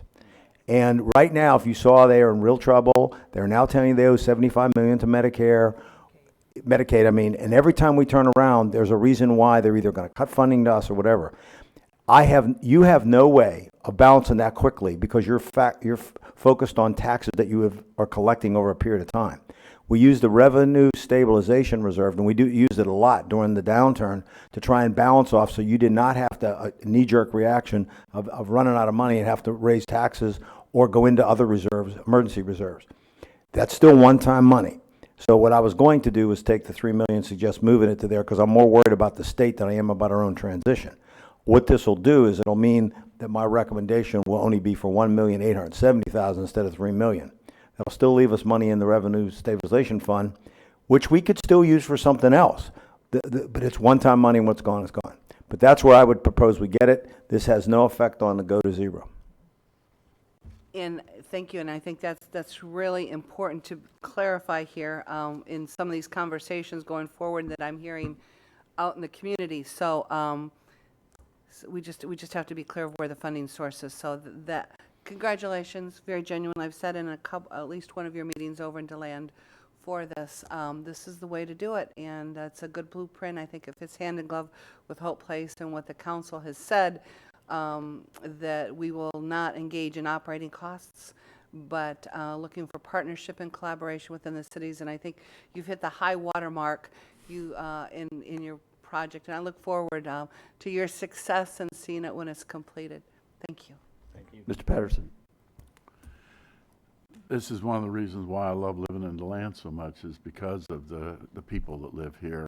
And I know when my wife and I were getting married 30 years ago, I was looking at a house in Daytona Beach, and she said there was no way she was going to raise her 2 beautiful daughters in Daytona Beach. It'd have to be in DeLand, so that's how I ended up over here, and I'm glad I made that decision because DeLand reminds me a lot of my old hometown where I grew up in Fort Pierce. What's that? Billy and I object. Object to what? Because we represent that area. You know, you got your problems, I got didn't- mine. He didn't have a say-so, so just... Yeah. That's right. You didn't have a choice. they can just be envious of what we've got, Joyce. That's They can be envious. But, you know, this, what we're going to do here today, as well as what we're doing with Hope Place, added to what we're already doing, which I think we saw a proposal, not a proposal, but that we're currently spending about $7 million a year on homeless services. 14 million. $14 million of state and federal and our money. So it's a good thing that we're doing, and I'm really proud to be part of this. And I'd like to make the motion to grant an infrastructure grant agreement with the City of DeLand for homeless center expenditure of $1,130,000. Is there a second? A second by Ms. Cusack. And if Joyce could co-sponsor it with me, I'd be appreciative of that. So we'll try to, I don't think, We'll try and make that work. my Robert's rules never showed that possibility, but So if it didn't show it, then we can do it. we did it in the legislature, didn't we? Ms. Cusack. Thank you, Mr. Chair. Oh, were you done, Mr. Patterson? He said he was. Thank you, Mr. Chair. I just want you to know that how proud that I am that the collaboration is from the west side of the county, that it's no little I's and big U's. We're in this boat together. And so I think that we are doing what is our charge as good stewards and as we ought to do for the least of these. Because, you know, there's someone that we all must be accountable to, and that we have to do what we can to increase the quality of life for all people. So what we're trying to do is make sure we are in the position to give a hand up so that they will become citizens that can provide for themselves and their families. And that's the goal. That's our goal. And we need to do it together, hand in hand, brother with brother, sisters and brothers together, to try to make a difference in life for all of these people. It's an honor to be able to serve you, and that you would be willing to serve the least of these by your commitment of being here and what you will do in the future. Mr. Chair, and to my colleagues, I hope that you will agree with us that this is just the right thing to do. All the T's have been crossed, and all the I's have been dotted. And all we can do is look forward to making life better for so many. I thank you, Mr. Chair. Thank you. Ms. Wheeler. Thank you, Mr. Chair. I just wish this would have come out of the east side. This is really good. Michael, Mayor, I'm overwhelmed. I think you really did think this through, the whole west side community. Tom, I know you were big on this when you were mayor, and our hearts were all in the same place. I know that. There again, we've got a east side, west side separation, but this is where we are. And the west side pulled it together, and they got their entire community behind them. This is the way it works. I think there's programs out there, and we need to take this as a model. This looks like it's going to work, and I am praying that it's going to work, because this has been my passion. This was my whole campaign, was on the homeless. So I want to see this work. I know it will, with all the cooperation, the collaboration that you have in your community. I'm envious that the west side has made the steps and they're there at this point. I know it's going to succeed. I do. Yes, we have Hope Place, but we need much more. We need much more. I did want to ask one question. There is the operating costs that the city is going to provide. You had said for 5 years. What happens after the 5 years? We're going to continue to operate it as Okay. long as it's successful. You know, the Okay. guarantee, though, is that You're we will guaranteeing do it it for for at least 5 5 years. years. But if it's successful, Yeah. everything's working, we're going to keep going. Well, thank you again, City of DeLand, for stepping up. This is tremendous, and I just appreciate everything that you're doing for that homeless situation. Very proud, even if it's on the west side. Proud of you. Thank you. Ms. Post. So a lot has been said up here today, and I don't want to rehash everything, but I do want to say a couple things, only because the homelessness issue is so very important and so prevalent. A couple questions I'd like you to answer, though, just to get on the record, is I think it's important to point out that you are ready to begin tomorrow, correct? Well, Well, as soon we're as in you the get the we're in the money. process of finalizing the commitments, but yes. So you are ready to begin. Yes, So I ma'am. think that that's a very good point that we're making. And then once you begin, what is the timeline that you're looking at to actually have it finished? From the time I get the notice to proceed from Mr. Deneen, it'll take about a year with design and construction. Okay. And that times out about well because, as we mentioned, the neighborhood center is in the process of doing the 20 additional crisis shelter beds. And in fairness to them, it's going to take them a little while to absorb that additional, operating burden that they're going to take on in the spring of this year. So, the 20 additional beds in the spring of this year and then 20 more by next year, I think it all times out really well. Okay. And I think the timing with the cold weather shelter, too, next year would be fabulous. But so just to reiterate, but I wanted to point out, I really think as part of government, and it's very important to me that it's our responsibility, and I know that you agree, to actually stand up for those who cannot stand up for themselves and to help them and assist them. And I'm happy that the county is in a position that we are able to give you, for lack of a better word, your seed money to begin this, but yet we have the collaboration to actually move it forward, and that you're willing to take that part so we can get this started and get it going. And I am just so happy that we're actually in a place to get something done. So bravo to everyone for actually helping action to be taken on this issue. So thank you very much for all your work, everyone. Appreciate it. Dr. Lowry. Oh, thank you, Mr. Chair. I'm quite proud that this came out of the west side. We have good ideas too, and I think everybody works together. But the Go to Zero, I want to be sure that's near and dear to my heart, and you know that, Jim. And the homeless matter is also dear to my heart as a pastor in Deltona. And I think I saw my fellow pastor Bill Bradley, back behind me there. He and I came to Deltona the same year, and over 20 years ago, been pastoring there. And so many of our churches do a lot of work over there with the homeless and with the needy. And so this is just awesome. We've been talking about this for several years, and dealing with it, we've seen a lot of things come at us that really were not appealing or didn't seem feasible. I won't go into all that. All I could say for others out there is go and do thou likewise. And this is exciting, and I'm excited to support this. Thank you. Just what you've done here, what this council has done, what staff has done in bringing this together has set a model. And what you've done as DeLand, and you put the we in this, which is, I think, very important. You dotted the I's, crossed the T's, but it was all about we. And that's important, working together. And I think the council, I think I can count 7 votes, I'm guessing. And what you have done, you've thrown the gauntlet out there, and you, DeLand, with the council, have created a model.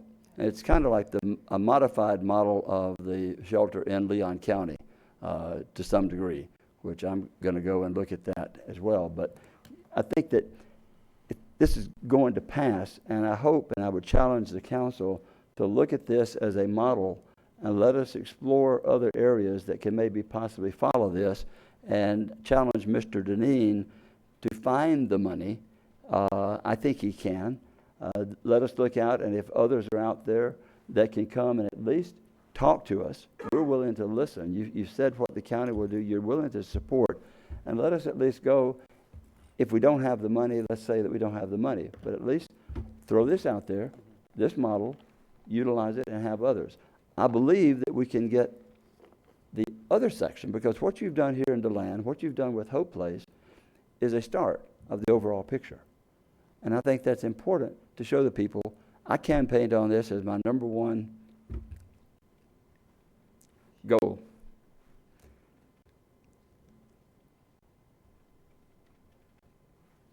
I just can't imagine what those people went through last January down on Beach Street. Seeing that and seeing no one willing to take it up, take the cause up, and then DeLand taking the, the challenge and doing what you've done, prove that together we can. And with that, if there's no other comments, I'll call the vote. All in favor, say aye. Aye. Those opposed, like sign. Unanimous. Thank you. Congratulations. Get that paperwork. Thank you. Mayor Apgar.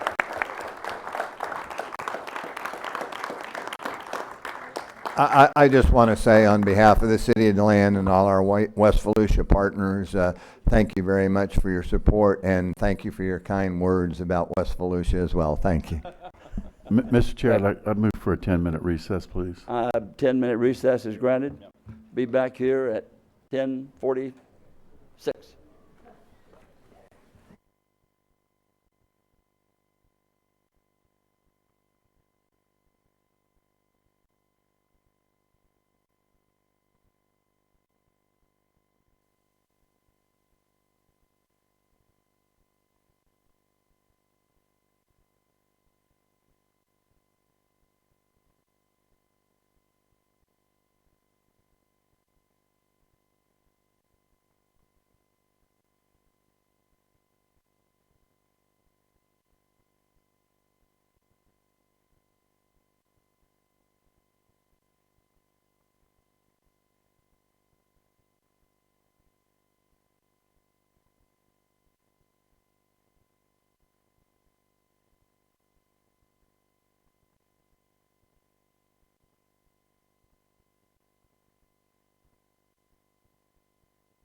we're going to go ahead and start without you. I just want to. Are you recording okay, Jeff? Jeff's okay? Jeff's recording? I'm not Sup? okay. Well, hurry up. Well, we already knew that. We need Marcy to be more than us. We need her. Come on. More than us. Let's go, Marcy. Yeah. With, you okay, Jeff? You okay? With council permission, I'm going to ask if we skip over item 6 for the moment.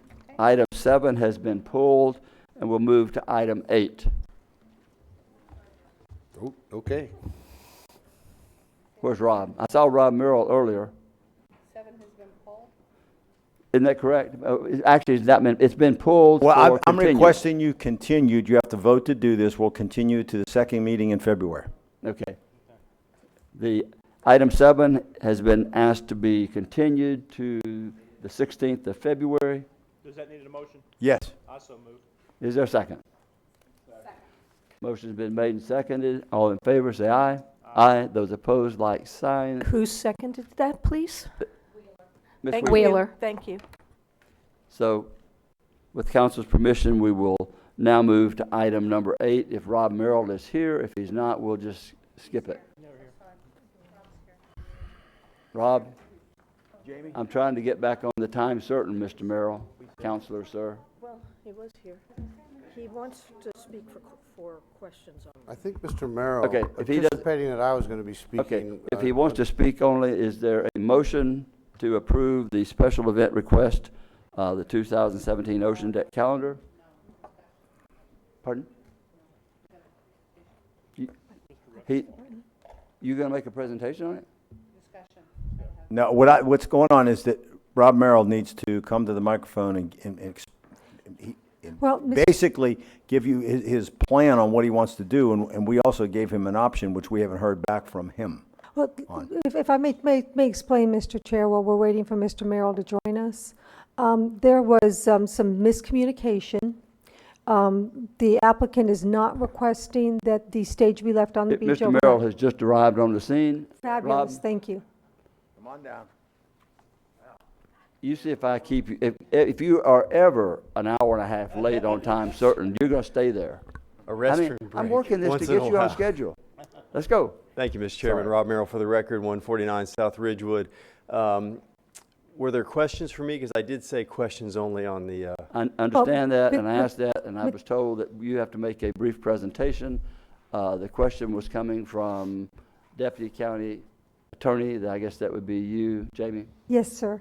Mr. Merrill, we agreed that there was a miscommunication on the stage, and that the stage will come off every night. Right. And we were talking about the rain dates, and I sent you a message last night that I don't know whether or not you read. I have, and actually George and I talked about it some, so I guess there was maybe going to be some communication from that side.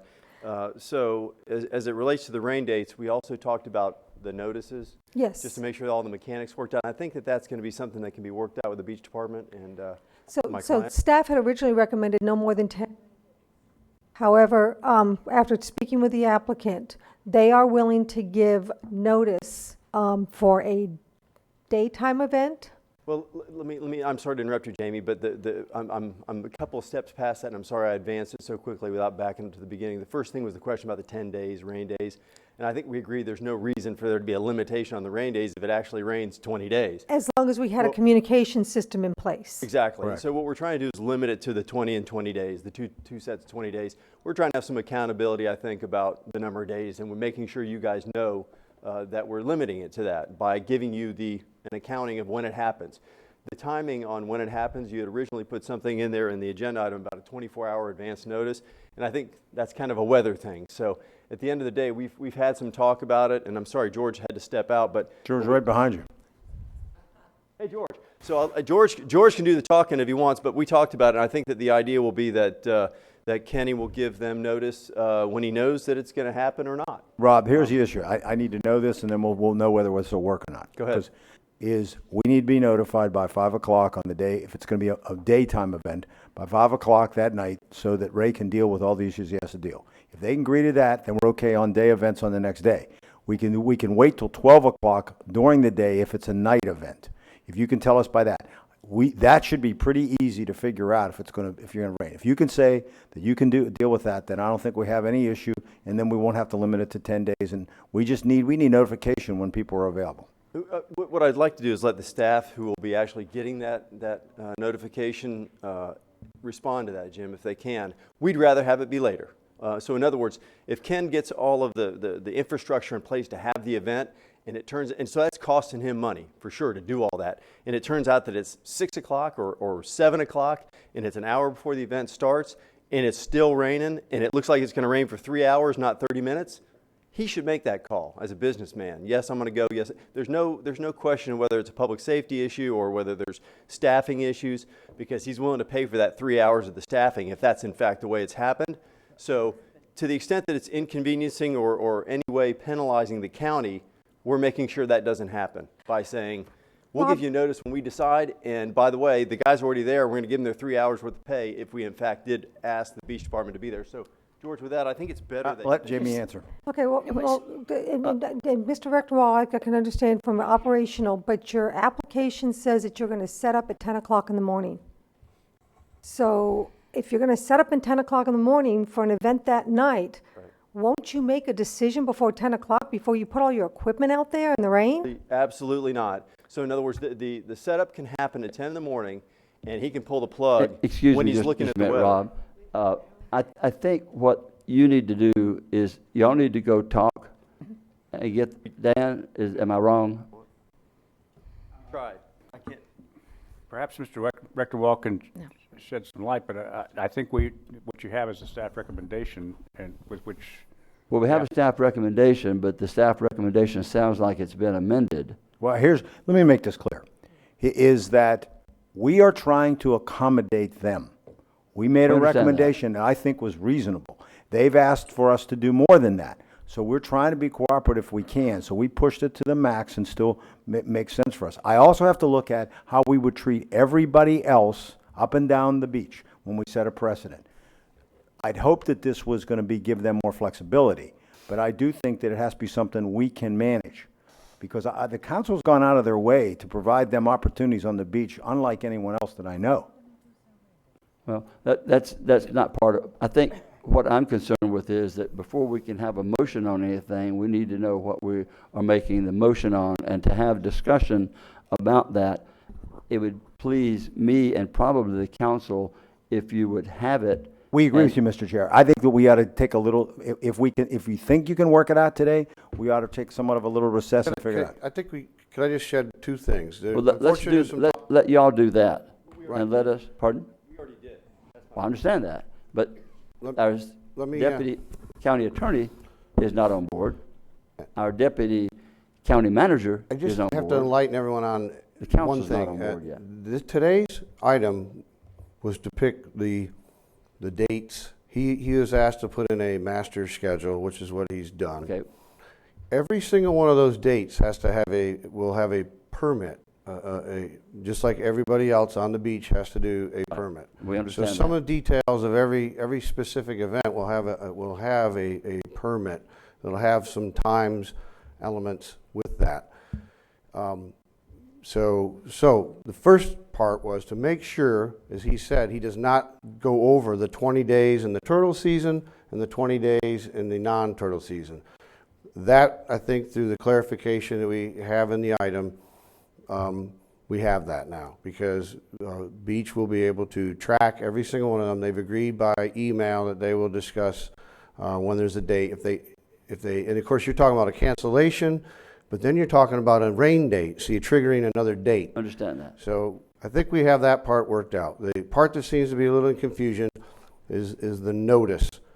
The timing notice. Right, the timing notice really... that's what I wanted y'all to work out. They pay us, and they will continue to pay us. If they fail on a notice and our people are brought in, they're paying that. And that's not going to change. And in fact, that's been our practice, and that's what's going to happen. So the final detail really would be, I think, within the permit itself, what kind of, if it's like I say, if it's an 8 a.m. event, we're going to want to know, which they don't have very many that early, but if we need to know the day before, sometime before we leave work, 5 o'clock as suggested. Well, right if it's now, later in the day. That's not in what we have in front of us. Right. And that's why I'm saying I absolutely agree. I would prefer, pardon, let's let them get it together and bring it back and say you're going to do it. You're going to be notified by 12. You're going to be notified before. You don't need to be George, notified. take out some time. You and Rob Got it. talk. Come back with something that makes sense that the council can vote So on. that we can know that it's different from what we have in front of us. That's all I'm asking. This doesn't need to continue talking. Make a George? comment. Can we go to the next agenda item? That's what we're going to do. Can I make a comment on this? I don't know how this particular item has been so convoluted from what we as council members received in our agenda pack. In my opinion, I think we need, it's not time certain, take it off, bring it back to the next council meeting, work it out with the details, put it in front of us what we're voting, because right now, it's all over the place, and I'm uncomfortable with how it's been presented, that, oh, by the way, effects. There's nothing time certain on this, and I think when it comes to us at this stage, we shouldn't have this dialogue between the applicant, between staff, between council, between legal and manager, and oh, no, we're going to do this. This is not how I agree. do it. Take it off, bring it Council- back the next meeting, and we'll deal with it. Councilman Give me Patterson. something clear. This is too, Mr. Chair, I move Done. postpone this definitely to, what is the date of the next council meeting? February 2nd, I believe. February 2nd. Postpone definitely to February 2nd. Motion's been made and seconded. All in favor, say aye. I have a question. Oh, sorry. It just popped up. My question is this: is this going to? Are there events scheduled prior to now and the next council meeting? That No. I think March is the first date. Is there an event the 24th of February? We're okay with postponing. You're okay Yeah, postponing? sorry to have delayed it. It's just, I'm sorry, but, We thought it was a straightforward, simple thing, and I guess sometimes and you things- shared that with me before the meeting, and I thought it was, or I would have. We'll see you next month. I just All right. didn't want us to delay it if there was something that you've invested and was ready to move forward. have- with. Other than everybody's time, there's nothing that's Right. going to be affected by this. We have the motion. I just felt like that they could have gone in a back room somewhere, hammered it out, and brought us back the way it was. But if the council has voted or has made the motion in a second Right. to continue it to February 2nd. So, any other further questions or not? All in favor say aye. Aye. Those opposed? Thank you. Motion carries. Sorry. Now then, we can go back to item 6.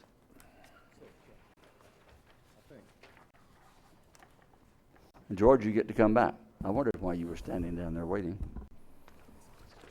Or, yes, that's correct, 'cause we have nothing else that's outside the county.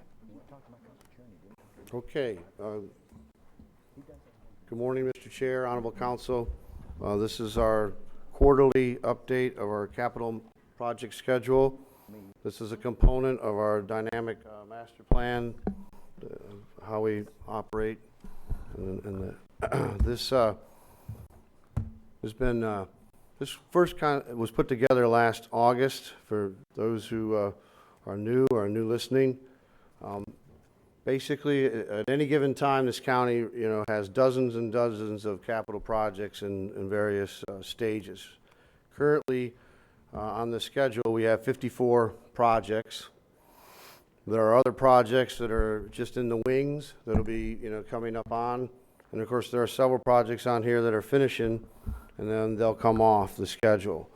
But I think the purpose, and this came originally from a lot of questions, and I think a good look at from Councilman Denny's when we looked at when you go to look at a project in county government, it's not an easy thing because it's in several locations. It's in a budget book. It's in a presentation from the road program. Each individual division or department, they have capital needs and projects. So this is an attempt to bring a very complex set of work and bringing it all together into one basic document that we can all use and talk from. And I think, as Ms. Denny said, sometimes, we don't show real well. This is an effort, I think, where we, are going to be able to show what we're doing and where these various stages of these projects are at. So, and just again for a little history, how this document comes about, it's not the work of one person, although I do need to thank Kendra Hively from Public Works and Aaron Van Cleek from Budget. They do a lion's share of the actual putting of the stuff on paper. But there's a project review team that has people from construction engineering, Public Works, the finance department. Purchasing is a very key part of all this. None of this gets procured without them. So there's a team in place that reviews all this work and really makes sure that these projects move along. And believe it or not, through the years of being here, you've got a small division. They don't do much construction, and they're going to get a new building or a new outfit, a new storage unit or something like that. Sometimes it's daunting for them to get a project up off the ground. So this team here will assist with that now and make sure that everything is moving. What you won't see on here, there are several projects that are kind of ongoing all the time. We don't get into like the everyday operational stuff of road and bridge. They all the time are tearing out big drainage structures and replacing them and repairing them. That's within their budget, their operational budget. The landfill, while there are projects that they do that would be of capital nature, really their everyday operation is one giant project that continues on out there. So things like that are not on here, but these are typically additions or upgrades that the various divisions have. So I'm going to just go ahead and dive in and highlight where the changes are. Go ahead, Sue, put up the actual schedule. The actual schedule.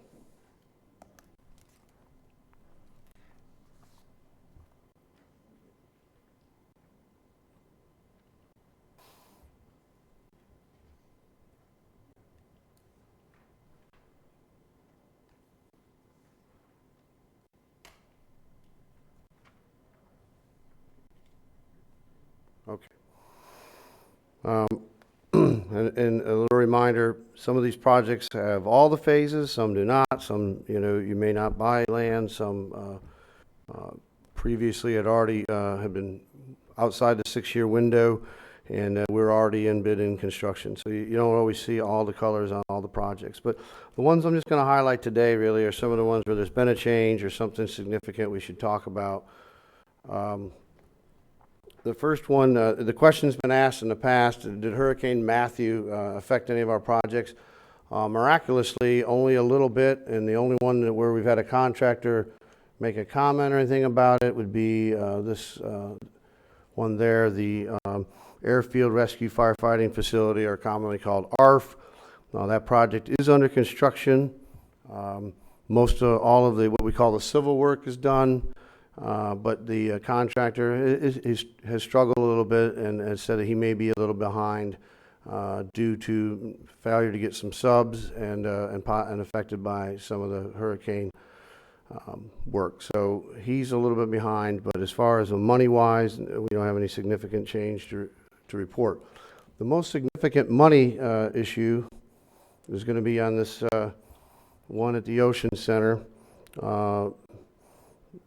That is the current arena HVAC air handler system. And again, to clarify, the Ocean Center is really two giant pieces. You have the original arena, which was built in 1986, and then you have all the additions that occurred in 2009 and 10.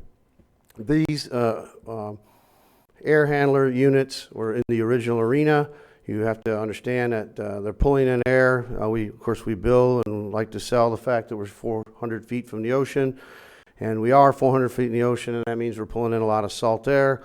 And these air handlers are in just very bad condition, as one would expect, and even worse than we originally thought. So there was a project estimate of around $2.1 million, and now that we've had a chance for our construction manager to take a look at this, they believe the estimate is greater, is going to be in the neighborhood of $5.1 million. The good news is we haven't expended anything. This was caught during this phase, which is important, so we secure funding and we make sure as we go out to bid will have the most competitive bid versus if you get, had this happen as a change order, it's always a little bit more difficult situation, and then, you know, maybe that change has not been bid out to everybody.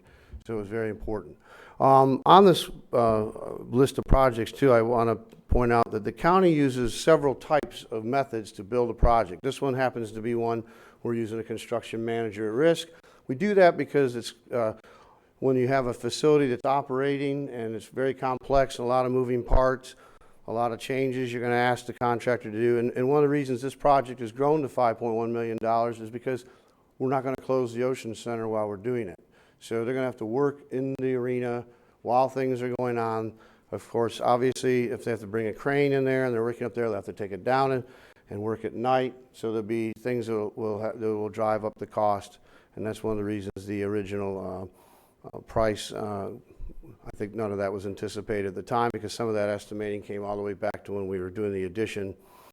And so thus I think the change. But I think it's just important to note that that's a construction management job. We have other jobs we call hard bid, where we go to, we get everything designed and permitted, and then we send it out, and they actually hard bid.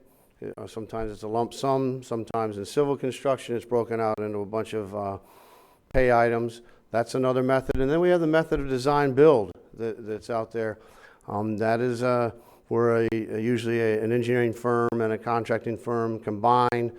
And the advantage sometimes to that is that they can begin some of the work while still in design. They don't necessarily have to have 100% designed and permitted. They can get it permitted and they get it taken to a certain level, and they can begin construction. And we have that with some of our trail projects that are going on now, and also the New Smyrna Dunes large boardwalk project through the park is a design build. So that allows them to, you know, it may seem like it might be behind, but we really, it's still, might be still doing some of the design work, but they don't have to finish. They can go ahead and move into construction at a certain point. So we use those methods throughout, and if there's any question on any one of those, we'll talk about it. Okay, the next one I wanted to highlight, let's go ahead and talk about the Veterans Memorial Bridge, being it is the largest project that we have out there right now, over $40 million. That, of course, right there on the coast, we were very fortunate. There was no damage from the hurricane. It does not appear to be severely affected. Looks like it's on time. Our people think they might be slightly behind, but on a job that large, they have plenty of time to make it up. So we're just keeping an eye on it. There's no major change orders. A job of that size, certainly if something were to go bad, that would be something that we wouldn't wait for a quarterly update. We would come right to you and talk to you if something were to happen. But everything right now seems to be going well. The last one that I really want to highlight, and then we'll talk just in generalities about some other projects that are coming up, is the Turnbull Bay Bridge. That certainly is, this council's been involved in this. It went out to bid, and we know that it came in high, and we had to go back to the Department of Transportation and get more money, and we were able to do that. The TPO, thank you for the work that this council had to do to secure the funding.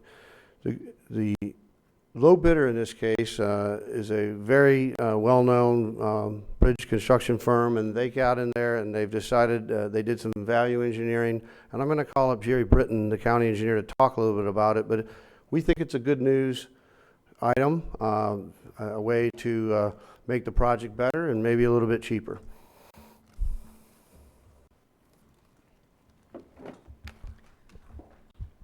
Good morning, Mr. Chair and members of council. Jerry Brenton, county engineer. As George stated, the county council awarded the construction job. It was about $3.5 million more than what we had previously estimated, and between the Florida DOT and the MPO made up most of the difference. Out of local option gas tax, a little over $200,000 had to be added to complete the entire funding shortfall. Laware Construction Company. Excuse me, Jerry. We did not do that estimate. Excuse me? State did that estimate. On the original construction? Our consultant did. Right. And they agreed, the state agreed to it. Right. And there's lots of reason. We only got 2 bidders. If you drive down I-4, all the bridge contractors are just so tied up. And there was uncertainty with what this contractor is proposing. It's a causeway on the east side of the Turnbull Bay Bridge, is about 400 and some feet of causeway that was built to create a shorter bridge way back when it was built. And you can see it there on the right-hand side, the red line going across all that muck area. The contract, the design as it was bid included bridging over the waterway, about 220-foot long bridge. Then to the east, that's to the right side on your drawing there, there's about another 440 feet that the design plans called for what is referred to as soil stabilization.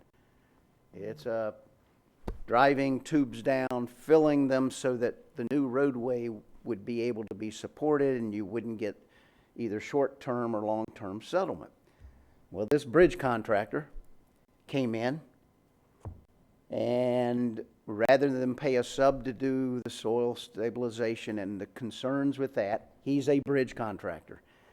He analyzed it, which our contract allows value engineering, and he said, I think I can make a longer bridge over, drive deep piles. I can bridge over that muck, not have to worry about soil stabilization, long-term settlement concerns, and that's been a concern because I've had examples where it works fine for 10 years and then you get dips and you're constantly doing repairs. So he's come back in, the Laware Construction, and proposed a redesign. He's got an engineering firm that would redesign it. Instead of a 220-foot bridge, it would be a 660-foot bridge. The typical section would remain the same. We'd still have the 6-foot sidewalk on the north side and the south side of the bridge for fishing. Same maintenance of traffic. It's committed to keep it open during construction, so the phasing of the construction would remain the same. Good. Very important to the community. And the conditions he's proposed is that it would delay the beginning of construction because you got to design, go through the review by DOT and that sort of thing. So it would delay it 120 days, the start of construction. But importantly, it will chop off 50 days, almost 10% of the duration of construction. So that's when it's an inconvenience to the public. And I think that was important in our mind. Also, there was a cost savings of, I believe, about $410,000, which he's proposing, which is the typical manner of splitting it between, he keeps $205,000 and the county would save $205,000 off the project cost. We think it's a good proposal. I like the idea of the extended bridge. It eliminates any potential of problems during construction with soil stabilization and disturbance, and also long-term settlement. It eliminates that as an issue. He's also proposed that a little carrot is that he would extend the sidewalk all the way to the east to the sports complex. Well, that's good. On the north side of the road. So at the present time, we have submitted the proposal to DOT for their review because majority of the cost is federal funding. And they're reviewing that right now. They don't think there's any fatal flaws in it. They've got to go through the review and get with the Federal Highway Administration to confirm it's going to be okay. And I've spoken with Janine Jennings, our Contracts and Purchasing Director, who thinks it's very workable. We'll add professional liability insurance to the contract. And so if things go well, we're going to try to get it on the next council meeting for a Contract. requesting a change order. And so right now, we don't know whether the savings will be in the federal money or our local money. We'll see what DOT's input. Initially, they're thinking that the saving, the $200,000 ought to go back into the coffers of the TPO. Yeah, of course. But that's yet to work out, and we don't need to work that out by the first meeting. We'll just make present to you approval of the change order, and we'll have the money and decide that as if we don't have a decision, then we can still proceed. Okay. So we think it's a solid proposal, and we really like it. And I think the community will like shortening of the duration of the inconvenience during construction. Thank you. Mr. Britton, thank you. This is actually the reason, this is the exact reason that I had originally asked for this capital update and project update, and this just proves a point, is because all of this goes on in the back room. We do what we do day in and day out, but when projects stall, especially something like this locally, that you know, over and over again, thank you, Mr. Chair. This is exactly what we're looking at. I thank you for that. I think it's a great option. And I thank you for that update, but I would encourage you to keep us on track here, keep this project going. As long as it's continue to be phased, it will be an inconvenience either way, but we're not closing it. That's why we are where we are, time-wise. So, and Ms. Denny, if I could add, what you're pointing at, you know, it did take longer during getting this thing to the point where we are now, but with your assistance and insistence as well, and the community's concern, we went through a process of, we started out, we were going to close the bridge. Exactly right. To the community. Build it faster, but oh my gosh, the detour, buses use it, school buses, and very inconvenient. And it took a while to convince the Florida DOT to put more federal money in, and it turned out that it will be a good thing. And DOT did commit to doing that, and it'll be phased so that majority of the time it will be open. They'll build a portion of it, shift traffic to it, then open it up on the other side. So might be a few times where there's you know, some slight closures, but overall it will stay open, and the community was very pleased. So, well, this is the first time that we did this quarterly update. I assume this is what the council wanted. Normally, this would have all taken place behind the scenes. We wouldn't have changed anything because the money didn't change. But in this case, the council, I think, wanted to know these changes that take place. If this is okay with everyone, we'll do it the same way next time. We'll highlight where there's significant changes. But I'm doing what the council wanted. We have so many contracts and things we're working on in this county, it's unbelievable. And this keeps the council up to speed. So if this is what you'd like, then we'll bring it back with next quarter. You still have the floor. Just one other comment. In looking at this, and Mr. Rector-Wald, we talked about this, the only projects that should be on this list are those that council has funded, not that we're looking at and wannabes and we've talked about or maybe included in a large budget. I mean, these are actual projects that we're working on. So I'd like to see that tightened up a little bit, and let's just keep projects so we don't get confused, because I looked at a couple of these, I'm like, wait, where is this? We may have talked about it in the budget, it may be funded in the sinking funds or whatever account you want to talk about it, but just the projects that we're actually doing, that we're engaged in. Also, what this does also, council, what the purpose of this, when we looked at this, is not that the economy is getting better. You're seeing it. What we're going to see more and more is more and more requests for projects, for help, and can you fund this? Can you do this? And can you do that? Well, we had stuff, we were working everywhere. I call this a hopper effect. So before we look at another project, before another project gets added to this list anywhere, we need to finish what we started.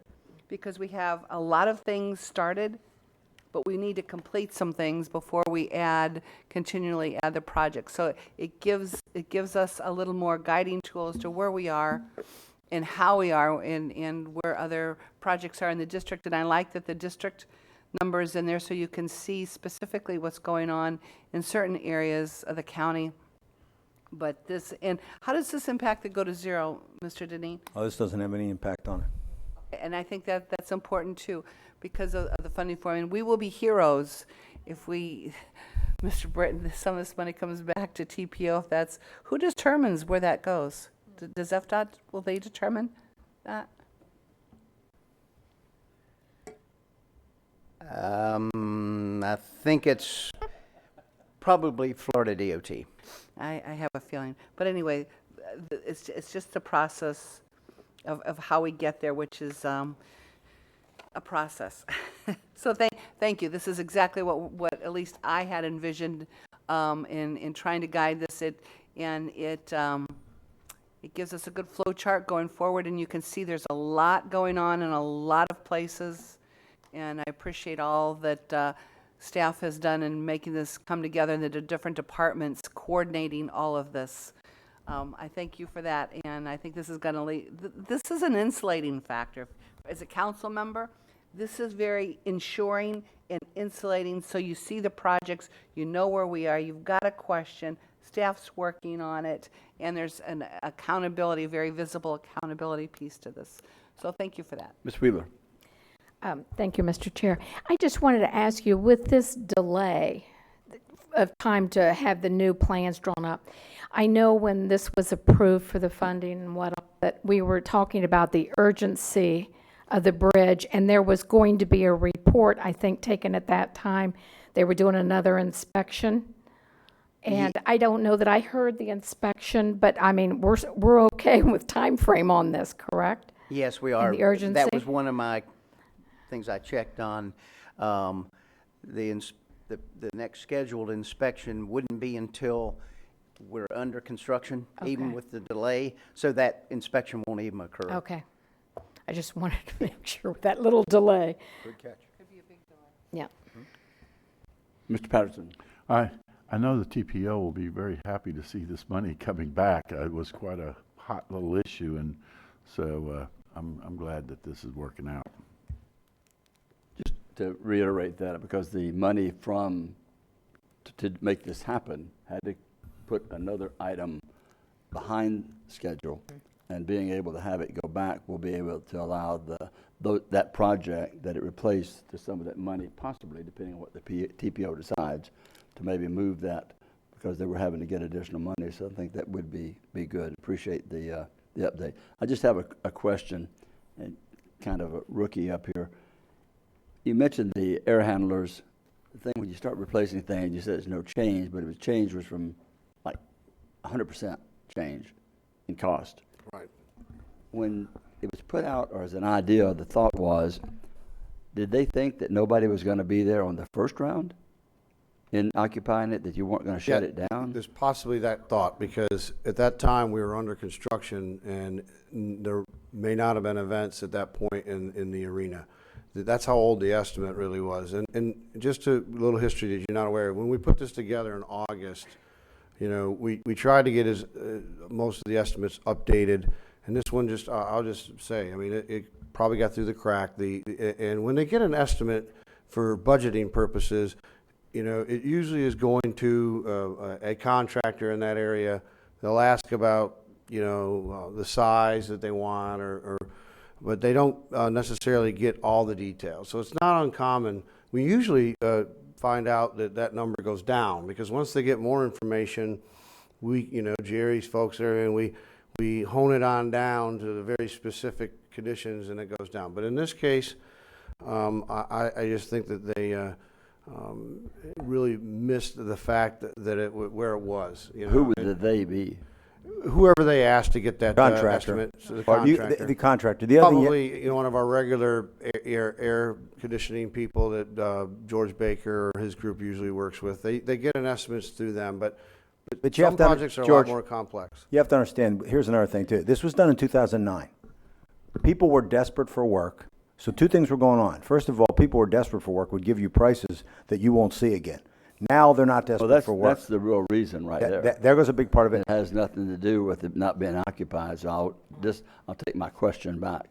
Yeah. About why didn't they Well, do it? Because so that's- 2009, you could get them to do it and barely keep their employees working. That was They a would big do part for of it. Just cover their labor costs. And then the other thing was that in 2009, we were so desperate to just stay in business here that last thing that people worried about was estimates for new things because we were just hanging on. So that one hadn't been updated, but I think that's a big part of it is that people were, we had at one time, we got issues like parking lots where you're lucky if you get 2 bids on people that'll pave them today. Understand that. We used to get 12 bids during the downturn because people were desperate for work and they would give you work at cheaper prices. So that's also a big part of it. And since remember, that's a good number of years. We've also had more corrosion and more issues. Exactly. It's definitely deteriorated. If there are any other questions, or does that conclude your presentation, George? Concludes. Thank you. Any questions? No more questions? Thank you so much. We'll move on to the next item. She's been patiently waiting, I do Right. believe. Item 9.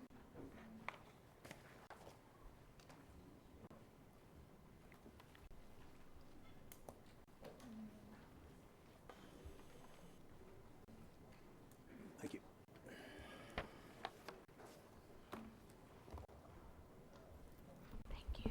Good morning again, Joanne Magley, Community Information Director. I'm going to speak just a few minutes before we get into Lucinda with the big read. We're passing out right now a calendar of upcoming public events. This is going to be an ongoing list of things like groundbreakings, ribbon cuttings, or just larger public events that the County Council may have an interest in. When we add an event to this list, in most cases, it's already been, the dates have already been checked with all parties involved, including the County Council. So this list is really just a first look for the County Council so that you can have a little bit of background, and so that when you see the event pop up on your calendar, you are have a little bit of familiarity with it. So what our goal is for each County Council meeting, if we have a new event, we will add it to this list and we'll highlight it. And then we'll have people available to speak on it if there are any questions. So again, one of the items on the list that you'll see is the Big Read program. So now Lucinda Coley, Library Services Director, she's going to come up and give you a little update.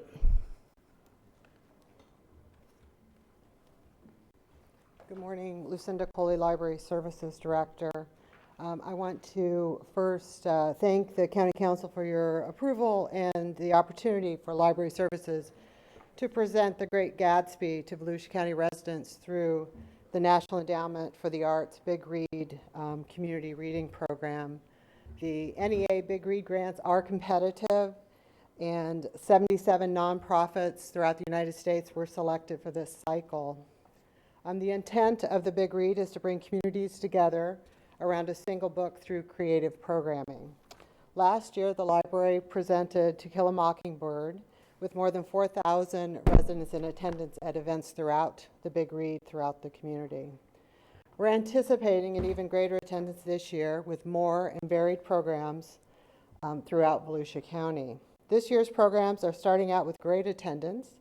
Our kickoff event with an F. Scott Fitzgerald Scholar had 96 in attendance, and we appreciated Councilmember Patterson presenting a proclamation at this event. Our second kickoff event on Sunday was music from the 1920s, and it was held at Cinematique, and participants were invited to wear their 1920s costumes, which amazingly a lot of people did, and we had over 100 in attendance, and they were showing up an hour in advance. Once again, this year we're presenting an original play by Library Services employee Karen Polson, and this year it's entitled The Golden Age of Radio on the Radiola. Yesterday's premiere presentation at the Port Orange Library had 120 in attendance, and we had to close the doors. So it will be presented at DeBerry Hall and also at the Museum of Arts and Sciences. In addition to our book discussion groups and our programming in general, we've added an art component this year. And down in the rotunda, you'll see the local artists' works based on their interpretation of The Great Gatsby. We have more than 90 programs planned from now through the end of February. There are book discussions, music programs, art, films, children's programs, and of course our play.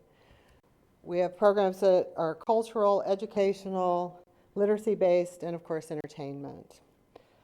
On behalf of our library staff, I again want to thank you for your continued support of creative programming in library services. So thank you very much. Thank you very much. Any comments, questions? If not, we will move on to item 11. Is that correct? Just want to make sure I hadn't missed anything. Yes, Mr. Chair. This is the, it fell out at this point in time. We can move it if you'd like. Okay. This, I think, is what you'd asked the Yes, council sir. to consider. Yeah. What I had asked to be put on is a way that we could arrive at future actions on items that we would like to have workshops on, future discussions. I know it was one of the things that I shared with those that were out on the campaign, to have workshops, discussions, because I think y'all understand how it works, but some of us new ones know how we can't talk to you. And what we would like, except here, in a public meeting. Hi. Deb, you know what I mean. I do. Okay, and especially Ms. Post has had thoughts and that she had shared while she was campaigning. Ms. Wheeler had shared thoughts. I was there at most of their talks and sharing with the public that we would like to share our thoughts with the four of you. You share your thoughts with us so that we can find out if we can create a roadmap or a direction that will be cohesive in future objects, things that we see, visions that we see, and sharing them in a workshop type setting so that then if there's no interest in them, they go away. If there is an interest, we try to move them forward. Ms. Post, I know you had expressed interest prior to this.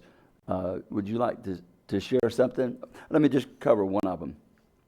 I think we need a workshop. This may not be the first one. Homelessness, I think it's put itself out there. I think we don't need to work that anymore. I think we need to let it see. While the reason I went back, I got an email from regarding homelessness and an additional meeting. I guess they must have been listening to this one. So there's interest in meeting to at least look at where they can go with this other one. It is from the east side. Mr. Deneen, if maybe you... If I could add to that, Mr. Okay. Chair, I think that based on your statement there, I think that you may want to think about whether the council makes a formal statement with all of you now, because what I'm hearing is we're not having any more workshops. This is the model that we expect people to follow in some form or fashion when they make proposals. I think if this new council clarified that as a statement, I think the old council said that, previous council. Right. But I think if this new council said that, Mr. Chair, you'd have something in your pocket to show people, Right. and I think it would be easier to have this discussion. But I think they would understand, because what we saw today is what my previous council really envisioned. Well, and also what has happened is it shows the council took action on that.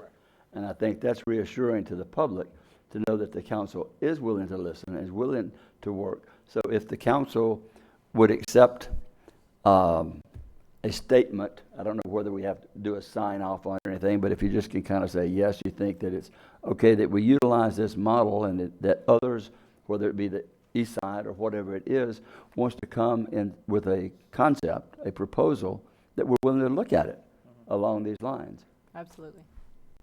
I got thumbs up, thumbs up. Well, we're always willing to look at it. That's to assume that we're not. Mr. Chair, what we would suggest is that in every case, they followed the model and they were willing to sign a contract. Understand that part. And that would be, so they have to understand that we would expect them to look at the contracts we've had. If I'm not mistaken, to the previous council's members, that's what they wanted to see. For example, let me give you an example. In DeLand, when they did this, they already looked, as you notice, and had the contract figured out based on what we thought was acceptable before they came here. That is absolutely crucial. That makes this discussion completely different. Ms. Post? And so that was one of the things with the DeLand homeless shelter was, and one of the deciding factors for me was that it was actually ready to go, ready to put into place tomorrow. And I think that's more of what we need to be seeing or brought forward especially, and since we are talking, I hate to say, yes, I hate to say east side, west side, but I think that's what we're looking for now for a shelter to encompass that area on that side of the county, is to have a plan, not just discussion, because I think we're all in agreement that we've discussed things to death in that issue. So. Well, okay, Dr. Lowry. Well, I was going to say too, not only just ready, but it meets criteria what we've laid out for several Yes. years. Yes. And that was where the disagreement That's came. the We are not essence- going to run this thing. We're not going to That's operate the day by essence of day. having the contract. Yeah. Is Yes, the sir. contract. We wouldn't bring it to you if we thought, like in this case of the land, they were in agreement with all the concepts that you have laid out there. So it was you're right, Ms. Post. That's why you could have discussion. We'd already had worked all that out. And I think the previous council has always told me that's what they wanted.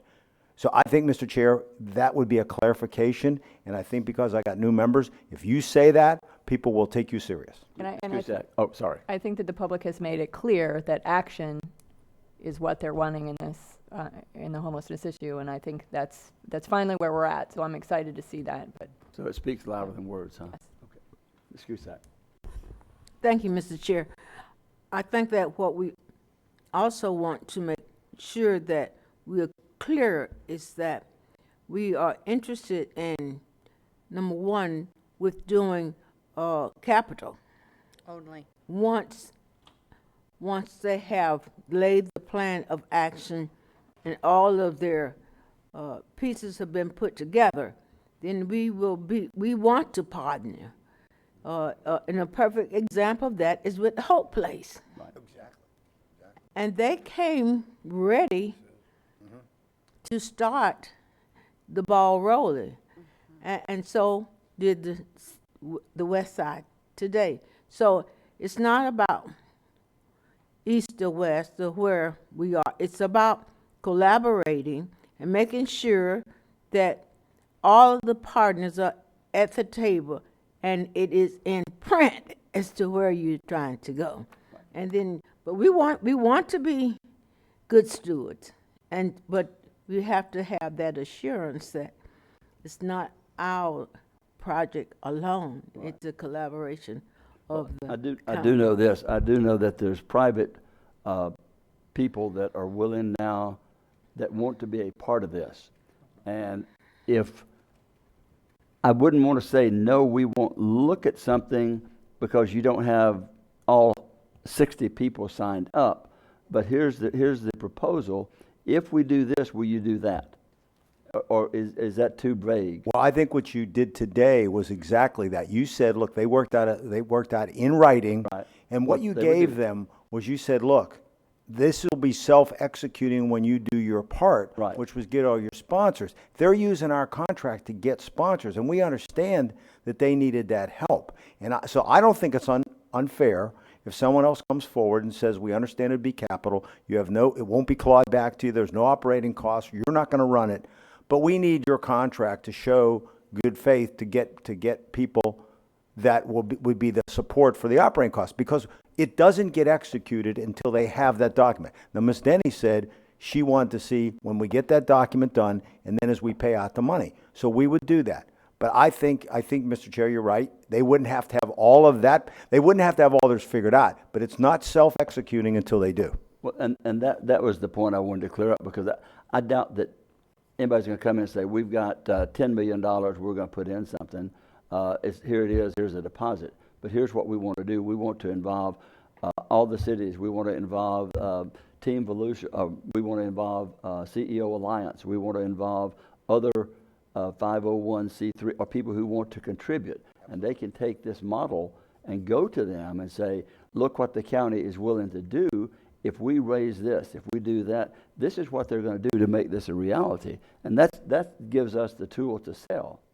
Ms. Denny's. This is nothing new, though.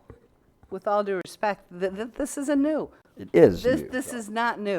This council has consecutively said, capital only, we're not going to pay operating costs, and we want commitment. It's about putting it in writing. It's about a contract. I will not commit general fund dollars and tax dollars on anything short of that. It has to be in writing. I'm looking for it, and at this stage where we are and what we have gone through, all these meetings with Hope Place, with the land, with some of these other projects that I think that are out there that I have yet to see for the record. Yet again, it's about contracts, and it's about commitment, no operating costs, capital only, and we walk away. There you go. Bring that in. We're willing. I will listen to it. Anything short of that, don't bring it in. I'm not open to it. I won't support it. And this council,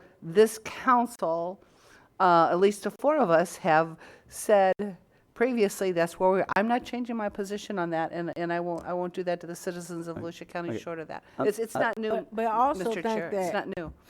I also think, Deb, that a lot of this was done behind the scenes, and Mr. Deneen and staff was involved in that. Right. And what we're saying, I think today, is reiterating the fact that still stands. It does. Those things, but they still don't have to be fearful that we are not willing to collaborate with them to get where they need to go, knowing where we will stand. And when they come to us, they will have had those T's crossed and those I's dotted, and we can move on. But I certainly think that we don't want to send the impression that we don't want staff to be able to collaborate with people to get to where we need to We go. can continue But doing. at this stage, when it comes here, We've already set the tone as to where we're. Ms. want Dennis to is get. right. This is the same position we've held. The chair is right in the sense that this is the first time that the cities have agreed with us formally. So that is new.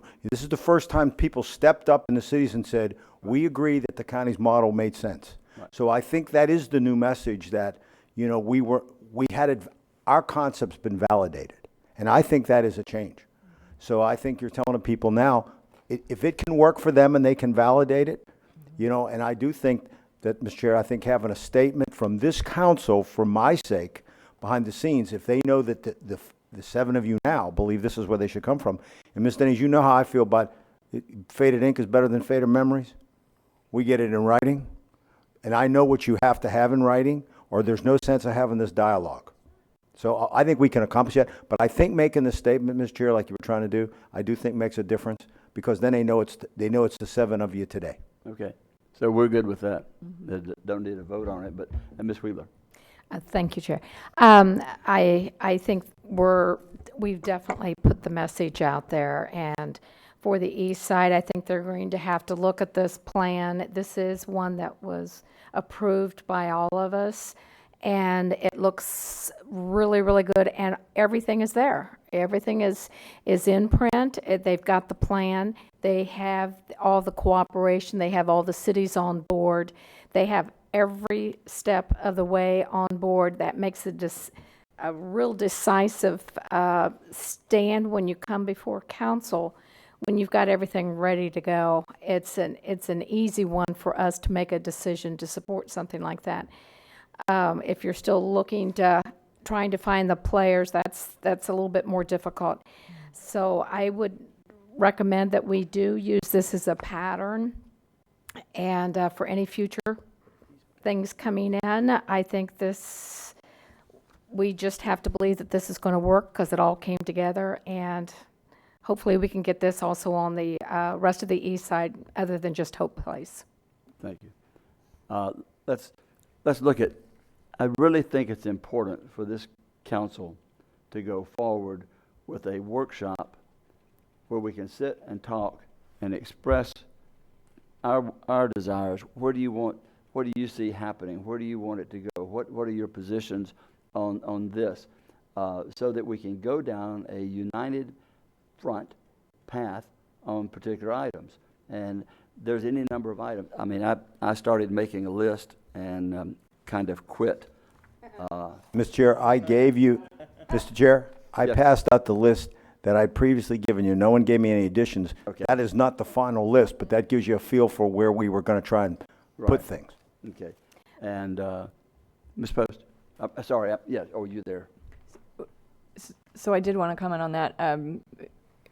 Not necessarily just to have a united front, but I think it's important for the public to know that,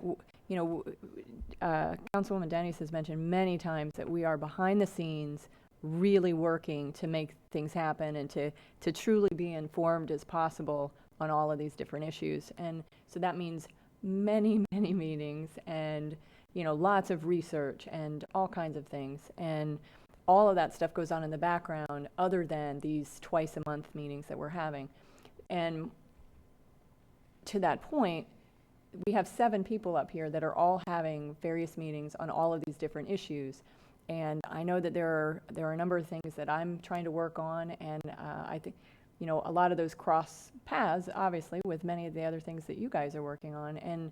And so we're coming up here on the dais discussing these issues, and I have no idea, what meetings you're gaining information, and I think staff has figured out that I like to learn everything about everything, so much to their chagrin. So, I really like the whole perception being knowing as much as I can about everything, weeding it out, and then making the decisions. And if you're going to these various meetings and talking to different people or researching and finding out all this other stuff, I want to know that, what you're doing or what you're interested in your districts, what's important to you guys. And if I'm going to talk about the homeless issue, there were many meetings about the homelessness issue, and I didn't go to all of them, as I'm sure you guys didn't go to every single one. So we're invited to some of them. Yeah, that's true. But I think that having those workshop and having that idea of doing that is an excellent way of us to talk about the issues and actually spread the knowledge that we've been gaining in these different areas to each other, so that we're all truly informed on everything. So, what do you think, Pat? The one thing I would Ms. Wheeler, the one thing I would urge is that each of you in this month or December, which is the latest one we received on the county news, there's a short blurb or example of the homeless shelter in Leon County. I spoke to an individual last night who was involved with that, who continues to support it. And that model is not that far, as I mentioned in my comments, that model is not that far away from what we just approved. And because it's all community involvement, it's partners within that to make sure that that runs. And it goes so much further than that, that I hope that some others, and I'm going to be going to Tallahassee to look at that with some of the groups that are involved. I mean, we get people with the faith group, we get the Catholic Charities, we get the HUM, we get all the other organizations that are hitting on, as well as individuals. I mean, I probably had 10 calls from other commissioners or council people within the last 2 weeks on homeless, on what they want to do in their city. Today gives us a clear indication of the direction, which hopefully then they will all get on board and looking and going. I know some of the cities were delaying working with Daytona Beach. I know that Daytona Beach wants to do something. I don't know what, but I do know that they want to do something to make it work. And I would like to be able to further discuss that with them. I can let anybody know that I'm not making any commitments. Y'all know that. I mean, I just don't do that. I can't say what I'm committed to. All I can say is what we discussed today is a model that we're looking at. I can't say whether it would be approved, but I would say that's a pretty good model and a pretty good example of where to go from that standpoint. I was just looking to see, you had on the list, I think the first one would be transportation, and whether you wanted to break that out with Votran. Well, here's what I'd like to suggest. Okay. Here's what I'm finding out. Votran, especially anyone that's spent any time looking at it now, I've looked at what we're going to do on Votran. You can't get away, in my opinion, without me burning you out, without having 2 sessions. The first session is you're going to go through a lot of stuff, and you're going to learn a lot of stuff about Votran, even the existing council members that haven't looked at it for a while. Then you're going to have to, because this is really about a policy on how you say no to some people, because you can't afford to meet all the needs. So how are you making choices in a way that's not prejudiced? So we're going to have to figure that out. So what we can do is, I think the first go around here, I had March 2nd, was for a workshop on Votran. I really think so that we don't burn you out. We ought to maybe make that an hour and a half or something like that. This would be just about really getting all the background facts. We don't want to have public participation. This would be really bringing everybody up to speed so that you can be ready, because we'll give you options and we'll talk about what needs have been out there and told us. And then maybe we have a follow-up meeting where you can start making some decision, make some policy. Well, and I know we're talking, and I know y'all are waiting. I don't need to see all of us up here have the ability to take figures and numbers and riders and ridership and usage and cost, and you do so much for this, you do so much for that.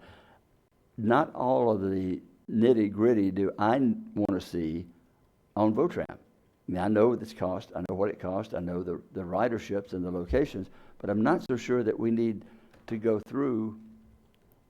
If you give it to us, I'm not sure we need to do I a think, presentation for an hour Mr. and a Chair, half. it is way more complicated than you think it is on the surface. And to Well, it make can't these, be. well, are these, You get people to drive the bus, you get the buses, the no, routes. it's way more complicated than that, and there are way other issues involved. And I really think when you start making these decisions, there are different ways to skin this cat, 10 different ways. And it's all about the money and who you're going to serve and who not you're going to serve. And I've got all kinds of policies here's what I'm dealing with. Previous councils have set in place policies that you have to look at and see if you want to contend them. I only can implement what I'm told to implement. Right. And what I'm saying is, you need to understand all the things that I'm under the gun to implement and that we hire McDonald Transit for. And I'm telling you, this is more complicated than you think it is. And especially if you're going to start deciding who doesn't get service and who does. Now, what we've done in the past, and here's what wasn't a problem, was we didn't have the money, so the council made a policy which simplified it, which was we were not going to expand. Once you decide you're going to consider expanding, now it's game on, and it's going to change. Because I just really do think that you will find that it'll be hard giving me the direction and McDonald Transit without really understanding the trade-offs here. Well, and I'm trying to get us started toward one workshop, and it's narrowing down to transportation being Votran. And to me, transportation. Oh, no. I didn't mean that. Understand. Votran's one thing. I think the whole discussion that you wanted to have about sales tax as a whole, that's a discussion. Right. I think the whole discussion about Sunrail is a separate discussion. Yes. These are all, no, I didn't mean this was no, I meant this was one piece of the transportation. Right, but I wouldn't want to have 2 meetings directly on Votran without looking at the other ones that are staring us in the face. We can do it any way you want. Here's what I'm afraid of. I'm afraid of that when you see what you'll see in Votran, I cannot conceive of a time that the 7 of you will be able to take all this in, figure out a policy, figure out how much you want to spend in less than about 4 hours. So if you're willing to put up, I know I do this. I know that for 7 people, I know the discussions I'm going to have. So if I don't schedule that much time, now I'm willing to do that, but I think you're talking about a major change with millions of dollars involved in one decision, and having all the public meetings you might have to have, and filling this place up if you make changes with people. You'll see them in here. It will change. All my point is that my experience is that a lot of times if I put people through that many hours, they get tired, and they're hesitant to make policy decision on millions of dollars. I can schedule it, but I would be doing you a disservice if I thought you could get it done in an hour and a half. I don't think you can do it. I'm talking macro, not micro. I'm talking about taking the. It is macro. This is so big. The macro is big. I really do think I've done transit almost my career. Jim, may I just interject? I Well, think. I've got a okay, list, but I okay. mean, I'm just trying to say, I think what he's getting at, though, is not drilling down a specific subject to Right. the core. He's just talking about letting us have open discussion about the, about the issues in general, on a broad level, so that we all generally know where we're coming from, what information we've gotten from others. He just brought up, Tallahassee. I'm also looking into them, so good to know. Right. Those kind of things. So I think he's talking on a very broad level. That's and a different not discussion. hammering out. That's a Votrans. different discussion. But But if you're like talking you- about making changes in policy not that getting- affect expenditures, I don't think that's what he's. But there is That's not what he's. okay. well, let's just a make this. a just board right in front of Go- you that goes, that we're supposed to follow. Council's asking you to Follow it. stay within the I didn't put my name up there. I guess I understand. need to put my No, name you're up the there. chair, you don't have to. Okay. And I was trying to clear up where we were trying to go, and I'll go with Ms. Wheeler now, because I didn't get my, I'm not going to say that. Ms. I Wheeler. forgot what the heck, no, I'm saying. You're the chair, Mr. Chair, and you can go anytime you want to, but I you try got not to to do remember you that. got 6 other folk that want I to try talk not to do that. Thank you, sir. Okay, thank you, Mr. Chair. I think also I do agree with what Heather says. I think we first need just a layout of the land, so to speak. Maybe not so much fine tuning as just kind of getting us up to board that we can work on the fine tuning. But Mr. Chair, I'm wondering too, if you're not, when you're asking for these meetings, which I agree, if you're not looking at maybe like visionary meetings. I know we hate to bring up our cities, but it was always helpful every year that we would have like a vision meeting, that we would all openly, freely just kind of have our input on things that we would like to see happening and whatever. I thought it was very productive because it got everybody's wheels turning, what they could do in their own community, but for the entire county. So didn't know if that's kind of where you were heading in some directions or not. Yeah, my thought or the point was to get those things out there, and if 4 of you say we want to do what we've been doing, we don't want to change the policy that was created by us partially with 3 other people or with 2 or 3 other people before that's the policy, we need to understand that. Us newbies need to understand that, and you can explain to us that you're not going to get off of go to change any of the policies that are there. That's not what's being presented here, Mr. Chair. With all we're not saying that. Please don't drill it down to that. We've I'm not not had that's not at all. Yeah, That's what- not at all. What he said, these are policies that were set previous commissions, okay? We need to know those to see if there's not something we can do to accept or alter that. That's all I'm saying. Because if we don't know what they are, we can't, I'm not going to say no if I don't know what it is. I'm not going to say yes if I don't know what it is. All I'm asking for is for us to talk. You let us know that, okay, we're not going to do this because, here's where we are with this policy that's been set, okay? And 3 of us may or may not know all of those, what they all are. So, and you've been here for 2 years, Dr. Lowry, right? So some of those may have been set before you came on board.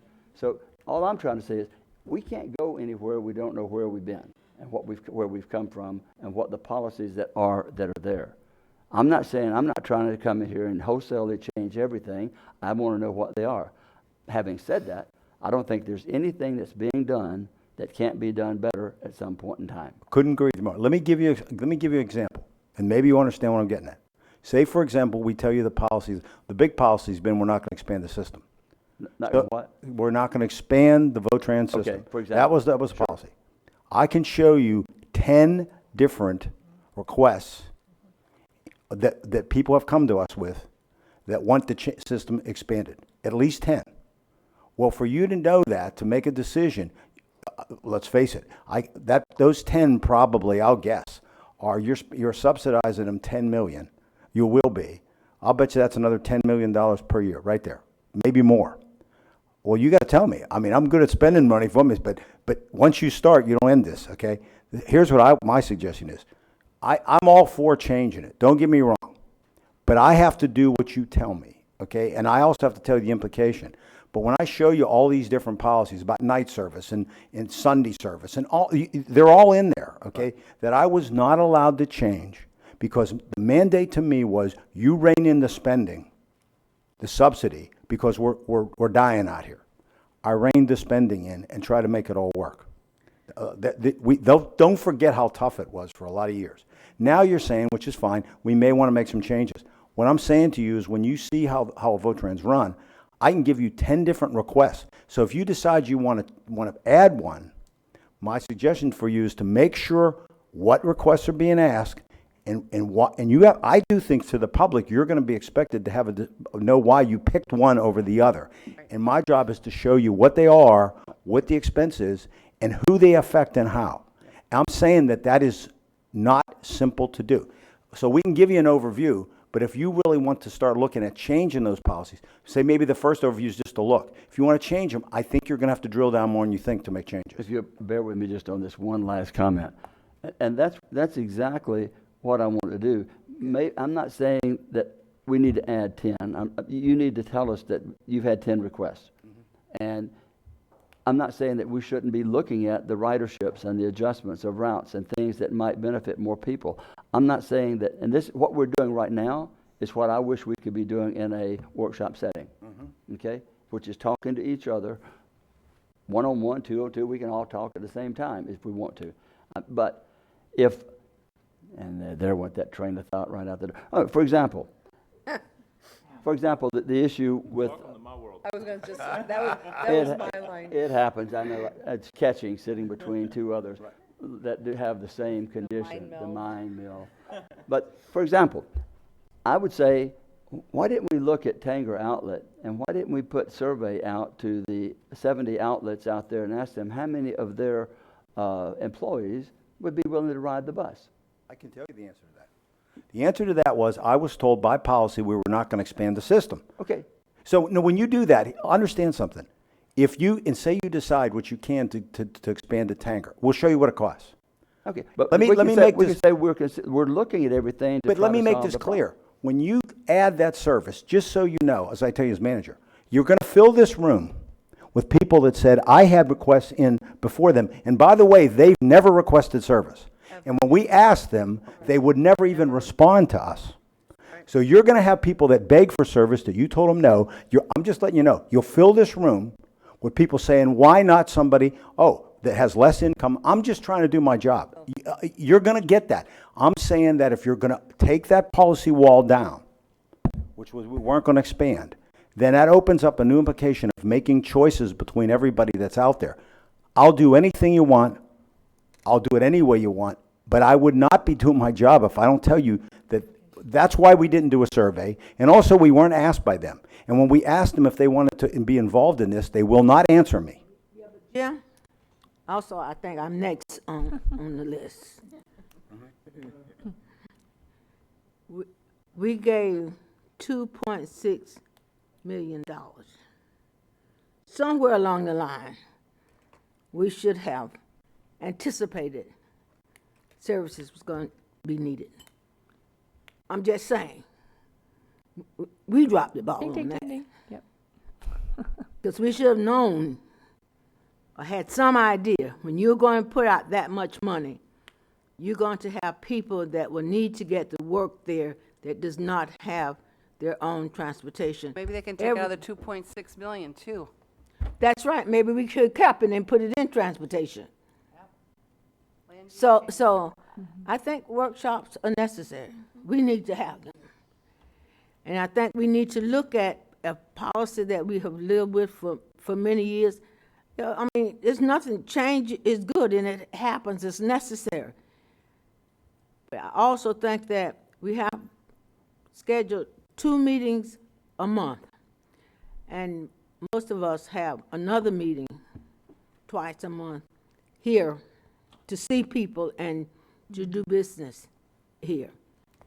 So if you tell me that we need to have workshops, please consider we could do business in the morning and a workshop from 1 to 5. But I think that we can spend the days here, and after we have work them so much that we need more time to work, then I think we ought to be looking at additional days to do something. But I really think that they are in order, and there are some things, you have to change some things sometime. And you need to look at a lot of things that we have kind of overlooked. And I was here, and things change. And so we need to have that. Thank you, and that is exactly what I had hoped to do, that we would be able to take part of the day that we're doing to do the workshop so that we could ask those questions and people could clearly understand that we would love to add 10 routes, but to do that is going to cost $10 million and we can't change it. But what we are able to do, we're able to adjust, they're able to, through their management skills and the facts and records they have, which are better now than they were 5 or 6 years ago on riderships and stops and things like that, when you can look at, pull it up on your phone and see it, and we can make those kind of discussions, and we say, everybody knows. And they can't be up in arms because they know we don't have $10 million to put in it. But if we're willing to look at where we can do something to accommodate some of them, and some of those things just, I don't understand why. And I know Big John wrote and others wrote and said that you can't just change 5 minutes or 10 minutes, but there are things that you can look at. And for those of us who are trying to learn and trying to understand everything, let's just look at it. And I like your idea, Ms. Cusack. It's exactly where I was trying to do. I don't want any more meetings either. I spent yesterday in meetings from 9 o'clock until 6:30 last night. And I'm going to be here today until... Welcome to our world. Oh, this is nothing new. It's okay, and I don't mind doing that. And I'm doing that to try to make a difference, and I'm trying to share those things. And I think what we're going to see out of this, on some of those meetings that I was in yesterday, you're going to see that we're going to get the East Side homelessness on the radar. Mm-hmm. And I'm willing to do that. It's not, what I'm doing now is a whole lot easier than it was campaigning for 14 months. I can tell you that. When it was 7 days a week, almost 8, 9, 10 hours a day. So I'm willing to do the time. Y'all are willing to do the time. You're willing to listen. You're willing to look at things. And let's just get it out there. And we're not always going to agree on everything. But, Ms. Post? I'll just take it off. Take it off? Ms. Dennis, you're back. Thank you, Mr. Chair. Mm-hmm. I do think, I think what would help us before we're drilling down on issues here, I think what would probably be the healthiest is just to have a generic workshop to sit around the table and to talk without the agenda, without an issue. I think that's what he's been proposing. That is exactly what he's been proposing. That's our starting point. Yes, That's our starting point. Yeah. And I will absolutely welcome that. And actually, truthfully, I don't even want to sit here like this, like fire The training room. Where we can Are we sit. going to sit in a circle with candles lit? We might. I can book the spa, Mr. Patterson, something very, relaxing. But seriously, where we can look at each other across the table and have a conversation. And here's the other thing. When I was new, Josh Wagner said something to me, and I can remember it to this day, because there's no way you can know what you need to do on every issue. My learning curve is still up on a lot of this. It is. Every issue that comes up, I learn more. Right. It's so complicated. It's like running 32 separate corporations up here and being able to make a decision and masterfully, at least fiscally, be responsible with the taxpayers' dollars. But this is what Josh said to me. Have you met with staff? So while it's our responsibility as council members to come up to speed on our own on these issues. And I'm saying that because I met with Votran, Steve Scher and Donna Butler this past week for over 2 hours on Votran. And Mr. Kelly, I'm telling you, it is so complicated, but let me tell you what came out of that meeting, and it's too early to say anything yet. I'm going to hold it back yet because we're working on a few things. Could be an answer, at least in my particular district, to an issue that's been plaguing us. But it comes from conversations. It comes from thinking outside the box. But when we look at Votran, what I want to put back on the table too is other funding options too. I mean, we talk about collaboration with the cities.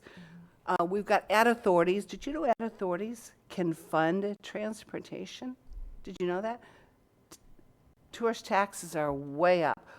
For example, our good friend Bob Davis, I'm going to throw this out there, Bob, I don't know if you're listening. There's always a question come around holiday times. We have our employees, we cut holiday service. But yet we need, we've got workers that have got to work, and our businesses need them beachside. Well, why can't we have the HOW board subsidize that $28,000 it's going to take to create holiday service? I met one of them yesterday. So there's issues. There's very genuine issues, but it is very complicated to get there. So I would encourage you very genuinely to sit down with Steve Scherer and Donna Butler or any of these other issues with staff. Take a look at how we get there, because it is complicated. It's frustrating. It's complicated. I understand your type A personality, because I'm there too. And I will tell you, Mr. Chair, this is the frustration is that we want to accomplish things. We all want to, given all the right information. But I think we're all at the same place too, that we all want to have the right information at the right time to make the right decision for the right reasons. Right. And that's what we're all looking for. And I truly believe we'll get there, but what I would ask you, Mr. Chair, is in your strong leadership, taking us forward, because one thing that you said that still resonates is I-4, we're the beginning of the I-4 corridor, not the end. So with that mentality and the strength of leadership and a new vision going forward, I would ask you to also, on these issues individually, whether it's Sunrail, homeless, Votran, whatever it is, give us the time to get there. And then when we're there, just like we tabled that agenda item today, said take it off, bring it back, that's what we do. Right. After That we've was the had right all thing this to do. after we've had this input, then when we sit down as council, we're ready, we have all the information, we're comfortable, we go forward. And I think that's how we'll get there. But with Votran, though, there's a mindset change here. Mr. Manager, we're not subsidizing Votran. We are Votran. That's like saying we subsidize the parks or we subsidize the libraries. It's what we do. It's what we do. It's who we are. We are Votran. We are Votran. I think it was several years back, and since I've been back on the council, we had a discussion about Votran. There was an attempt to increase service, and that didn't go well. I've got to watch my words now. It's true. No, you're right. You're It right. did not go very well, It did and the cities said no, they didn't want to be part of it because we were looking for some additional subsidy. They were looking for some additional routes and that. So it's not the first time we've had this discussion like we're doing today. And it is. I have a friend that constantly uses the word complex simplicity. Well, there are some things that are simple to solve, like if your baby's crying, he's either sick, tired, or wet. But Votran is not a crying baby. It is a very complex issue. I have learned more just from my MPOAC throughout the state meetings. Lois Bolenbeck, who used to run Votran and head of the TPO, has taught me a lot about, Votran. So it's not that simple. I'm siding with Jim on the fact that there is a lot to learn about it. But just to, why we didn't change the bus route over there to Tanger, nobody seemed to think about it. Suddenly it's our fault, and yet it's everybody's fault. I hate to see us sitting here getting all the blame for something that was a council decision, eventually, but nobody came forward. until it was too late, and now it's all our fault, and we're the ones that are taking all the heat for it. Well, we're the ones that are going to have to solve the problem, and I'm ready to, but it's going to be difficult because what we have over here on the west side of the county is not the same thing y'all have over on the east side of the county. Right. And I remember back in '95 when I first came on this council, nobody wanted Votran. It was a hot potato. People, you know, if you campaigned on putting Votran on, you weren't going to get elected, period. So here we are now. It's a whole new day, and we're trying to figure ways to solve these problems. And I'm ready to do it. I'm a little confused with this whole concept of workshops because, you know,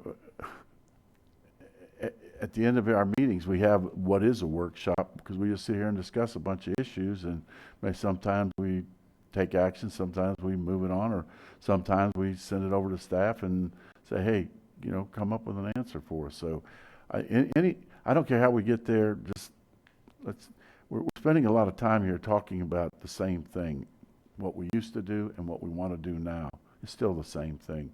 We're just having discussions on key issues. So, but the first thing that I think I would like to ask, and that you bear with us on, is to have that initial sit-down training room or someplace where we can all sit down and just talk to each other. We don't have to put incense or flowers or anything like that out, but and I know we do have to. I'm going to be very disappointed then. Well, maybe we will, Pat. We'll do that. But so let's just sit there and just talk to each other. Some of the things we're doing right now are some of the things that you would do in a workshop where we're not going to solve anything right now, and we know we're not going to solve anything, but we can sit there and we can talk and explore, get to know each. I can't go out to dinner with you and Ann. I can't. Yes, you can. I can. You just can't talk to them. Perceived as violating. Sure. Oh, okay. You want to go out to dinner? You can't talk county business, that's all. I'm right. You just can't talk about county business. Doug Daniels and I had lunch about 3 times a week. We never talked about county business. I've been doing this for a few years too, and I never do either. But we at one time had people watching. If they saw you even close together, oh, look what they're doing. Ms. Post, we'll get you, and then I know everybody wants to move on, but this is exactly good, is to have conversations, to know that we're all willing to get out of the box, not be thrown under the bus. Sorry, Pat, I had to bring that back up. But, well, Heather. A bad analogy. It was my only concern is Called roadkill in Indiana. We keep going, we're all going that to we're be doing roadkill. it, that, you know, we still are in the sunshine, and I don't know if we have down in the training room where it can be broadcast out. It does. We do. I've already checked. I did make provision when I put this system in to connect it to the training room. I believe I have all that capability down there. The visual too? Yeah. Yes, I do. Okay, good, I do believe we do. Because that was one of the things, was to allow us, especially if we had spillover in the meeting, I wanted people to be part of the meeting by being downstairs too. Heather. So there are so many different issues that we need to address at some point together, but Maybe we should do that, try to get that first one scheduled at a point in time. as a generic workshop. And do that. Why don't I suggest this, okay? I think if you go, bear with me here, okay? First of all, you have to talk about Sunrail. There's no way around that one, okay?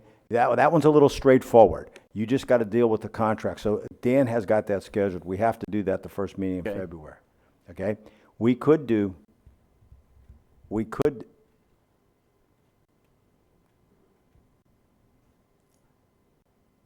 missing something? Oh, sorry. I didn't want to interrupt you, that's all. We could put this generic discussion in the afternoon on the 2nd, if you'd like. So that would give you, I think the Sunrail's so unique that you could do that one, okay?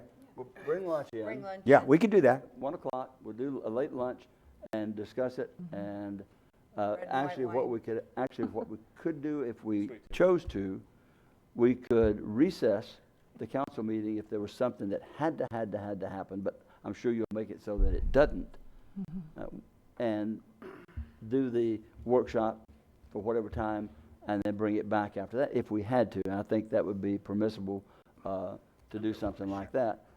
having the workshop, and then let's say you had 2 items that you had to have a vote on that we couldn't get done, and then we could do go that. do that workshop. We try to fit all the stuff in Understand the that. morning with the Sunrail. We try to put that all together. But Then we would, let's try that, because Dan, that'll work, I'm sure. Okay. Want it. and then if I have an emergency, I'll let you know. But then we'll schedule this open discussion. Okay? If I'm, Mr. Chair? Yes. If I may, just a little bit of discussion about this. It may be a bit of a misnomer. It could be a workshop if you want it to be just a general discussion, but the need for the discussion is to propose amendments to the 3 agreements that together were the formation of Sunrail. So, Okay, you're speaking and to so I'm actually Sunrail right looking, now. I'm actually looking for your approval or direction on those items at that meeting. So it's not, and that's in a set. That's why I'm saying it's maybe a bit of a misnomer to call it a workshop. I'll be looking for action. I understand that, but I mean, I understand, and I know different lawyers have different looks at it, but if we are in an open forum discussion of those issues, we then can direct you to go back to prepare something, and that's not the vote on it. You could. I will. Well, I guess I'm here. This is why I presumed to interject. I have presumed to draft contract amendments to present to you. If you're ready to do that part, why do we need to workshop it? That's why he's saying it's not, this is more of an open discussion, a presentation, but it's a big policy decision that the public needs to know about. He's drafted a legislation to try and help you make sure that you present that policy change. You may or may not agree to the premises of what I'm going to say. What I'm trying to say is that I'm going to present it to you with Just the an possibility that you'll approve it. That would be an agenda item. That's more what that one is. Just That do an one is agenda more what item on that is. Sunrail. That's a part of transportation. The other parts of transportation are where we look at the funding. We have the elected officials roundtable, which has formed a committee to get all the cities together. The cities are going to be together in finding out what they can work with, and we're going to get the funding to take care of our transportation needs. That's what we all want to do. We want to find a way to take care of the needs that we have in transportation. Who knows, maybe some of it could fund Votran. So what a unique concept. So we can do that. We're all working together. The cities are now trying to work together to be collective in what they're trying to do on the transportation.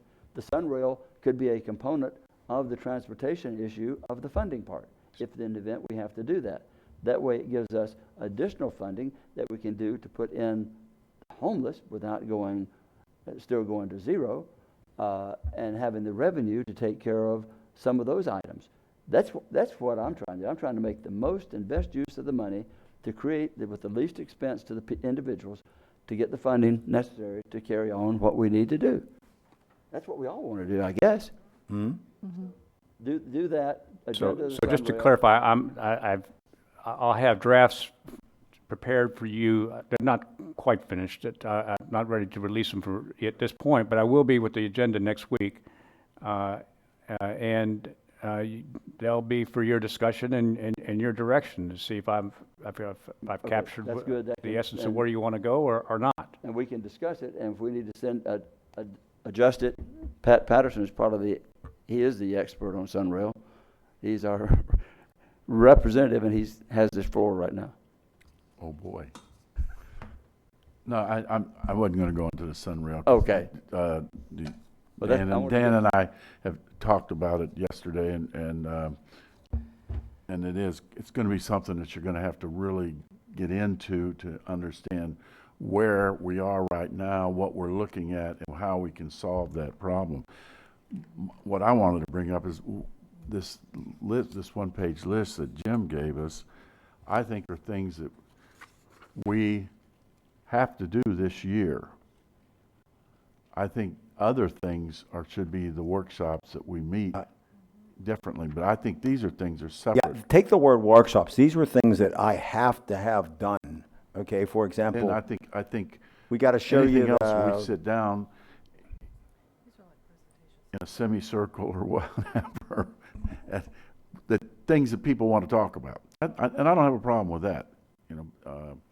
It's going to get a lot of attention because the press will be reporting or people will be listening to it, and they're Good. The folks out there are going to hear stuff, and we'll get phone calls, and that's good.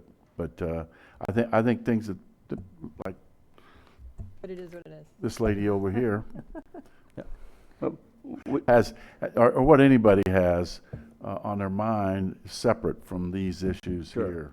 So Okay. I think, but Let's what arrive. what let's Jim arri- has given us today are things that we have to do. These are things, for example, if you look at the list, maybe I can go quick, you can just see. We'll have the open discussion, and then you can direct me on what ones you want to do as a workshop. How about that? So that'll come out of the open discussion. But the things that I believe that we need to show you, you need to see the CAFR. In the past, I told you I would bring forward the revenue fee schedule update. We want to look at that because if we don't keep our fees up, then it affects what your taxes are being used for. The 5-year forecast, the beach vendors, we got to deal with that because that contract's coming up, and that one I have to get some direction from the council. Hope Place was an update that I thought the council wanted. Okay.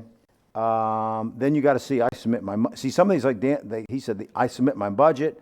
This tells you when we do the recommended budget. Roads and Trails, we generally give you an overview, but we don't have to do that one. The Tourist Development Tax Authorities, they have to come forward. And then you see the budget when we have to adopt it. So mine were more things that I'm just showing you on the schedule we got to do. Now, when we do the open discussion, what would be good for me is if you tell me what workshops, if there are workshops that you want. I will tell you, and I don't want this to come out the wrong way, and I'm not trying to correct the chair, okay, is that when I say something like Votran's complicated, you pay me for what I know. I've been doing this for 40 years. If I don't give you adequate information, I've learned this in the long run, and you get people showing up or whatever you didn't know, you're going to look at me and why didn't you let us know this was the implications? That's the only thing I'm trying to make sure, because I don't think I'm doing my job if I don't let you know what I believe the financial and the service implications are to things that I know that you may not know, only because I've been doing this forever. And so what we can do is I think both Ms. Post and yourself, Ms. Chair, you're right. I don't need as long a discussion with Votran if he gives you an overview.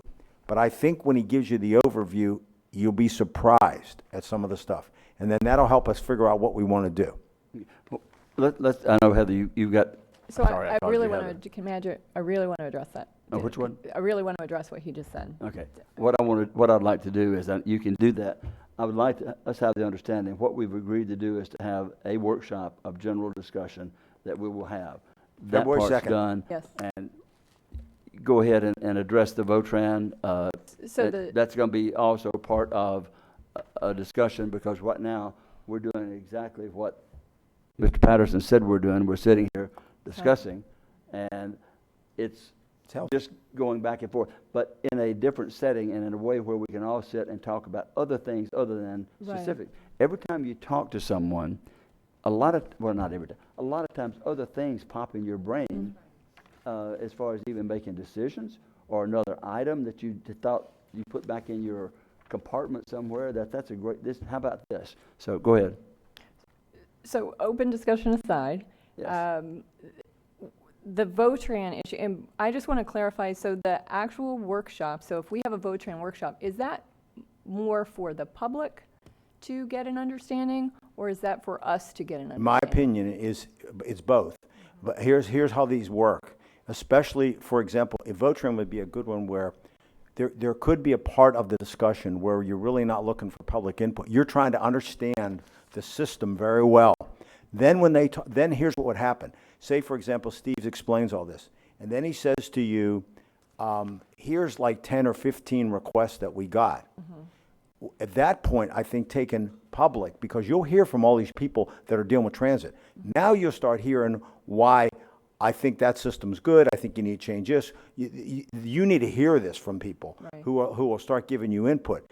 That input's valuable after you've got a framework, okay? But the council historically has allowed public input, except for when it was an education for them on the first stage. Because what they really were educating themselves. And then usually they had a follow-up, maybe there was a next meeting. We did it on a number of subjects, and then they'd have the public allowed to speak. Now, if it's not as complicated, you probably allow the public to weigh in.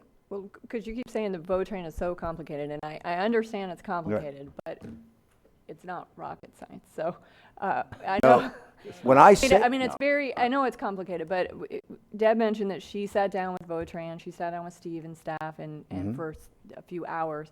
And I as well sat down with Votran for a few hours, and I'm sure that other people have looked in and talked to Steve and the staff about that because it's been coming up. So in those discussions with them, there are things that we're asking, such as, you know, okay, look, what's the deal? If we change any bus stop, tell me the steps that you have to go through so that I understand that. So it's all of those questions that you're saying is so complicated that we truly need to understand, that I feel, and I'm sure that Deb got from that same conversation, have been explained and have been asked, and because we're looking at the consequences, we're looking at all but see, what you're missing, complaints that are coming in. what you're missing is you can change routes 10 different ways. Yes. And it affects people 10 different ways. So that's part of the discussion in those meetings, is to say, look, you know, what is our bottom line and where are we trying to get to? So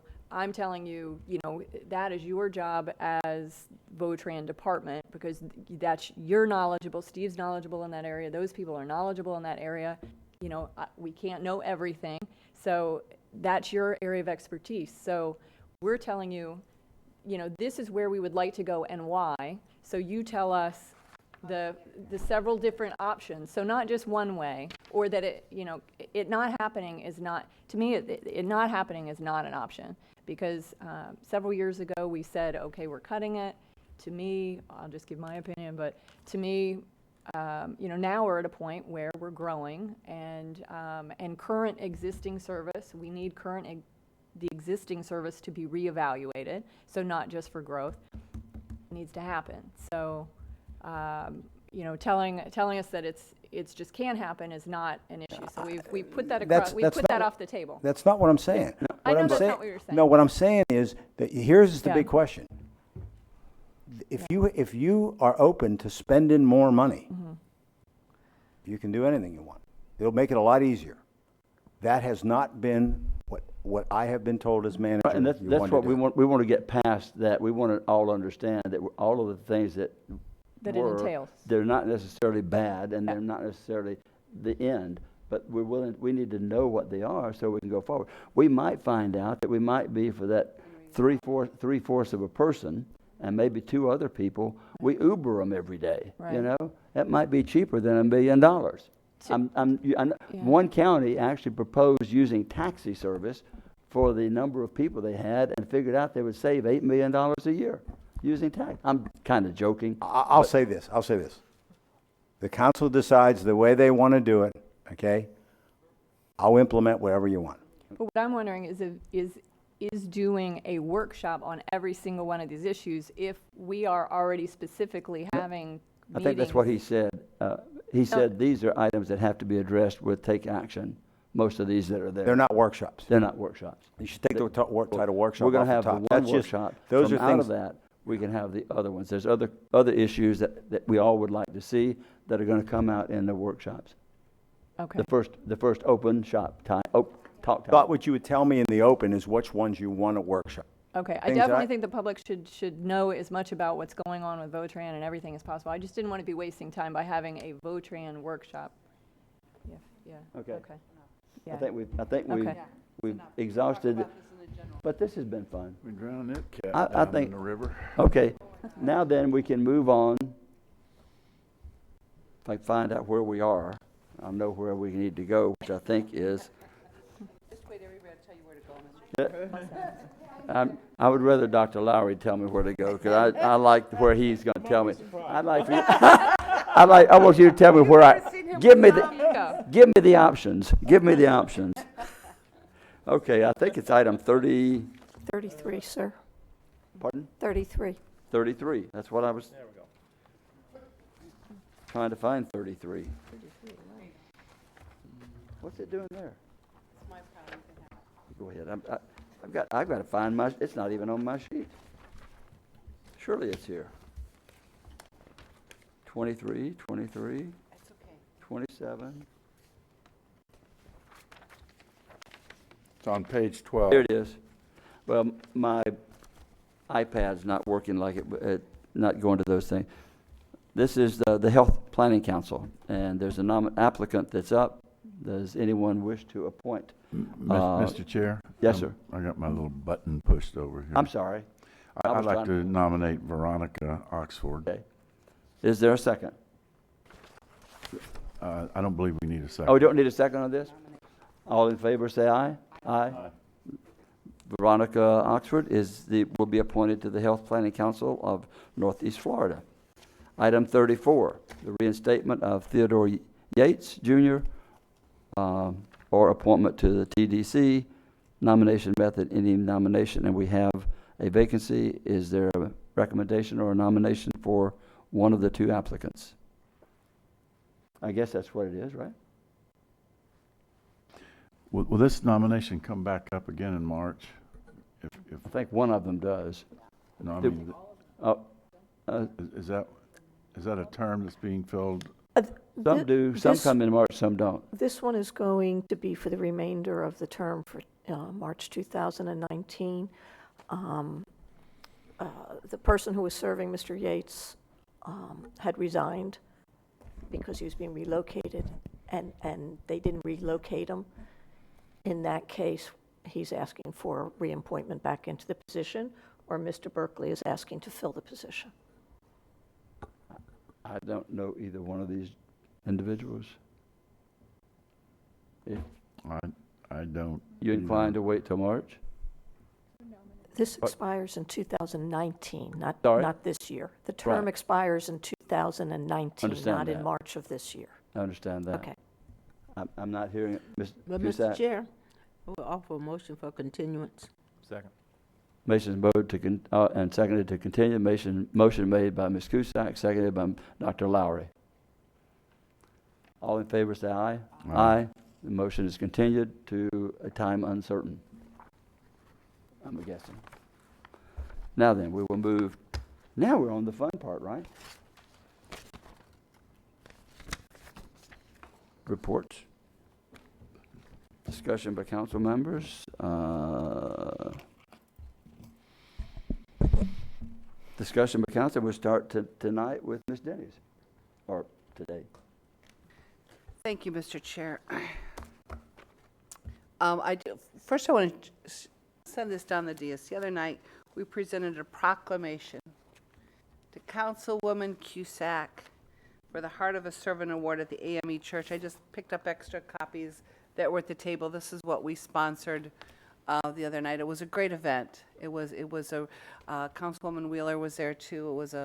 Got to meet some more of Councilwoman Cusack's family members, but it was great being out in the community. And I guess I'm going to say this tongue in cheek. That's what cantankerous council members do. When we're out of council, we get out in the community. We support each other in our community. But also, I did represent Volusia at the Central Florida MPO in Orlando, and one of the issue, of course, and it was an agenda item, was the truck stop from Seminole County to Volusia County. I went on the record very strongly, and I thank Mr. Cheney and staff being there to help give me my words in making Volusia's position stated and restated. And I was assured and reassured by a commissioner from Seminole County that indeed it was not their intent to give us their truck stop. So we'll see going forward where that is, but I held firm and made our statement, and the same at the East Florida Regional Planning Council. East Central Florida Regional Planning Council was there yesterday with Councilwoman Wheeler. She was there too. We both serve on that committee. So the only thing, Mr. Chair, is on the council assignments. The St. John's, looking at my appointments, St. John River Alliance doesn't exist anymore. I didn't know that either. but, which is why we haven't been You don't- attending. You don't have to go on that. I don't have to go on that one, but I would ask that somebody else be appointed to the Early Learning Coalition, only because my committee appointments, most of them are out of the county. Yeah, including the Indian River Lagoon. Everything I'm doing right now is out of the county representing Volusia, so it's a pretty full day, not including some of these others that, from those boards that you get appointed. Do you think they would want somebody that has a master's degree in early childhood education? I think that would be great. Do you know somebody? No. Don't.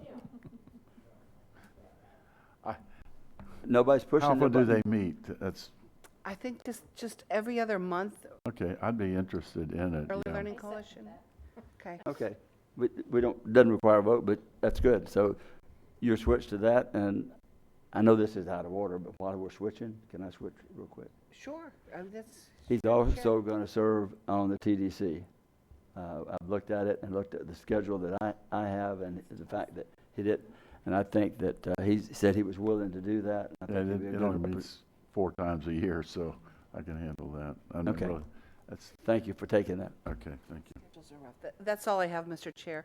Dr. Oh, sorry. No, it's good. You Thank say you. that's all. That's I'm all. moving It's a on. good meeting. Dr. Lowry. Just real brief, I had a chance to go over to the Friday night festivities, with also honoring Joyce and also Mike from my area, and some awards were named in their honor from that point forward. And so anyway, Joyce, you had a big week last week, and congratulations. I just have to tell you how much it meant to me to see council members there on Friday evening. It was greater than the award, just to see you there in support. Even though I almost blew it, the secrecy. I didn't get the memo on that. Kind of slow. It went right over my head. Oh. You looked at me really funny, and I thought, oh, wait a minute, where am I at? What am I doing? Thanks so much for being there. I can't thank the council enough.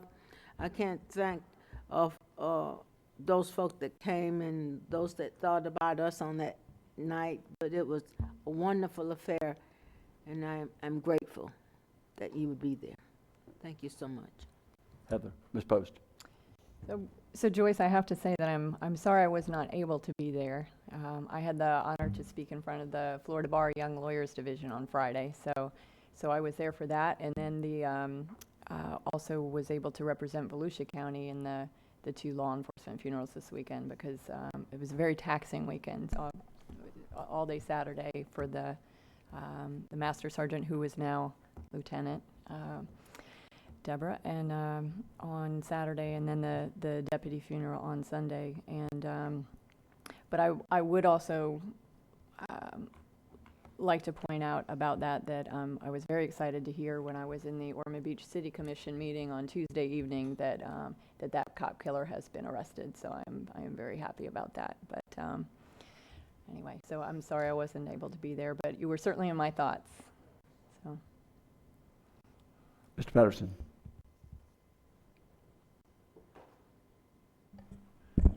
Mine is just a huge, and I mean a huge attaboy to Mr. Rechtenwald and Clay Irvin's staff and all those guys. We had for years we've had a flea market type of setup out on South Woodland Boulevard, and got a Walmart going in there, and Joyce and I have pushed to get that area back into the Spring Hill CRA, but there was a vacancy with the flea market, a place to go, and Mr. Pugh, John Pugh, who has the Cole Brothers Circus out there by the train station, came to me and said he was asked if his property could be used, and that property many years ago was the fairgrounds for Volusia County until it was moved out by the interstate.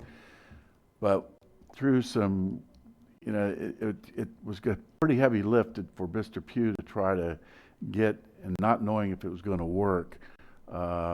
George and those guys got together, and we're going to have itinerant merchants going on out at that site, and if it works, then he's going to push it forward But so this Saturday and Sunday, there will be a farmer's market type of setting and flea market. And Elsie the elephant will be available for rides. Mr. Pugh is going to be out there. I'm not going to get on a damn elephant, I'll tell you that. But I think that my sole purpose in this is that the staff can get very creative and trying to help somebody accomplish something that serves a purpose for the whole county. And I just want to thank George and Clay and all those guys for working with me and Mr. Pugh on getting this done. And the PLDRC passed it forward, so we'll be seeing it again if it works. And he's going to have to put some money into the place, and that was a problem.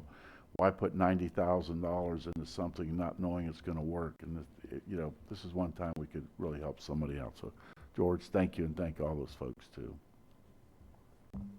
Ms. Cusack. That's all, folks. Thank you, Mr. Chair. I want to again say that this is good dialogue that we're having. I think that we are on our way to making progress, continued progress. I know that we will, new individuals always come with new ideas, and that's a good thing. We can always improve. Some things change, but I read somewhere the more they change, the more they remain the same. But we will work together, and we will get there. Mr. Chair, thank you for your leadership and your willingness to hear and to be an active participant on this council. Together, I think we will do some wonderful things. Staff, I would employ you to use the staff. They are a wealth of knowledge. Yes. I found that to be true. I knew very little about county government when I came here, other than the fact that I had been an employee. Jim Denise said I was given the shots. Now I came back to call the shots. I knew nothing about it. But they have led me and helped me so much. I would recommend them to you, and they can help you so much. And again, thanks to the council members for your participation in the weekend activities for Dr. Martin Luther King. They were all over this county, and we had council members all over this county doing great things and being actively engaged. And that's what collaboration is about, that we are one community and we have the same agenda. That's to move forward for the citizens. And again, my thanks to those that showed up, including Joy, if you're listening. I appreciate you, and I love your spirit that you continue to be actively engaged. Thank you, Mr. Chair. Thank you, council members. I'm just saying, you show up, and I appreciate you always. Thank you, Mr. Chair. Ms. Wheeler. Thank you, Mr. Chair. Joyce, again, congratulations. It was wonderful being there Friday and Saturday. I also was at the Halifax Historical Society Museum board meeting, and I was to promise to pass a message from Fane LaVille, who is the museum director, of how much she loves the county and all the work that they do on that, keeping that building so beautiful. And during the hurricane, they were just there immediately repairing. She could not say enough about the workers themselves. I mean, she was a huge fan club. And it's just nice that I think the employees here sometime, we get a lot of complaints, but my goodness, I'm out there now and I'm hearing really good things. Myself personally, I'm like Heather, I'm everywhere trying to gain as much as I can. Had several instances this week, and I called on Clay Irvin and Jessica Winterwerp, and they went with me to different areas. And they were just fantastic. They won over the ideas, and they presented so much professional knowledge. It was just an honor to be standing next to them and saying, this is who I'm working with. It was encouraging. It gave me a lot of confidence to know that I've got that kind of a team around me supporting me. So again, accolades to the staff and everyone that I'm working with. We're here to do the best for Volusia County. And again, thank you to everybody that helps out for the Historical Museum. I had to promise that I would say that they did a wonderful job, and they are in total love with y'all. Thank you. That's it. Just, I want to thank the council today for your willingness to listen to our discussion of discussions. I do think, Ms. Cusack and Ms. Dennis, I think we can lead. I am only representing all of you. I'm never telling anyone when I'm out there that, yes, something's going to happen. They know that I'm only one vote. And y'all know that, but I'm not going to embarrass you by anything I do out there. I'm going to do my best not to do that, because we all are in this together. We all want to get where it is we want to go. We may have to go off of a detour every now and then, like building a bridge somewhere, but when we do, we still will wind up at that place.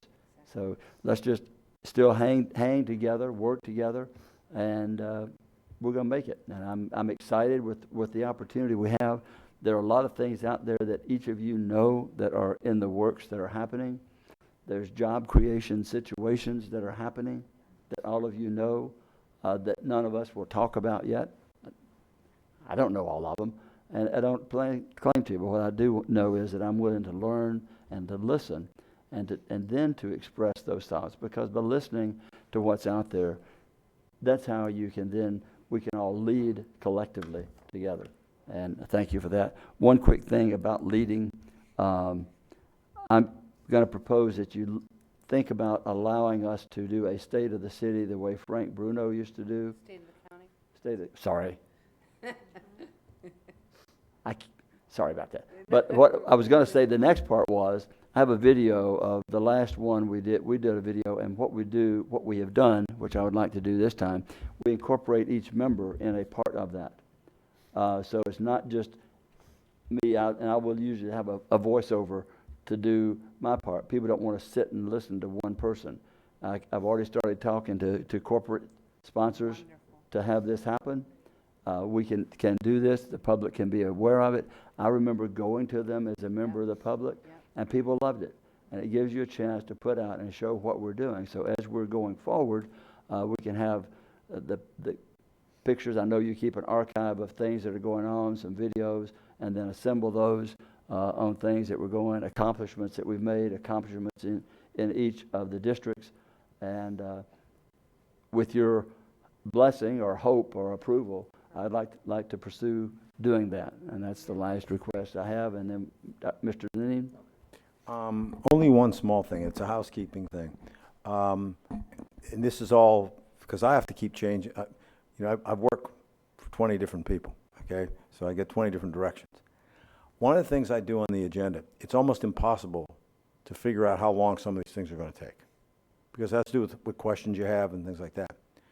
The previous councils always wanted me to err on the side of less time than they took, so that we didn't have times when you can't go early. You can always go late. The problem is that it makes our agenda look sometimes like we went past the time. But I just need to know so I have tended to err on that side, because when we tried before a long time ago to do that, if it went quicker, then you had to sit here and figure out something, and they did not like that. So I want you to know that I tend to err on that side. If that's what everybody wants me to continue to do, I'll do. Now, people that we tell that are coming to meetings, we tell them, look, that's the earliest you can do it. There's sometimes it's going to go longer. But in some cases, it makes our calendar look like we're not on time, but it's very difficult to judge, and so I tend to err that way. I need to know whether this new council wants me to continue to do that. I do. Okay. I thought you were going to talk about the state of the county. That's fine. I support Mr. I want to go on the record, Mr. Chair, your comment about state of the county, I think is an excellent idea. I fully support that. I think I think we're at a good point with all the great things going on in Volusia County and all the possibilities, expansion and building and opportunities, and a new leadership team up here. I look forward to the state of the county and anything that I can do to help make that happen. I think we should all participate and encourage our collaborative partnership with this. I think it's an excellent idea, and I applaud you for taking us back to showcase all the great things Volusia County does and we do as a team. Thank you. Great idea. Thank you. Nothing else. You fit, Mr. Eckert? Anyone else? George, we're done? We're out of here. We're out of here. We're going to ring this meeting out at 12:58.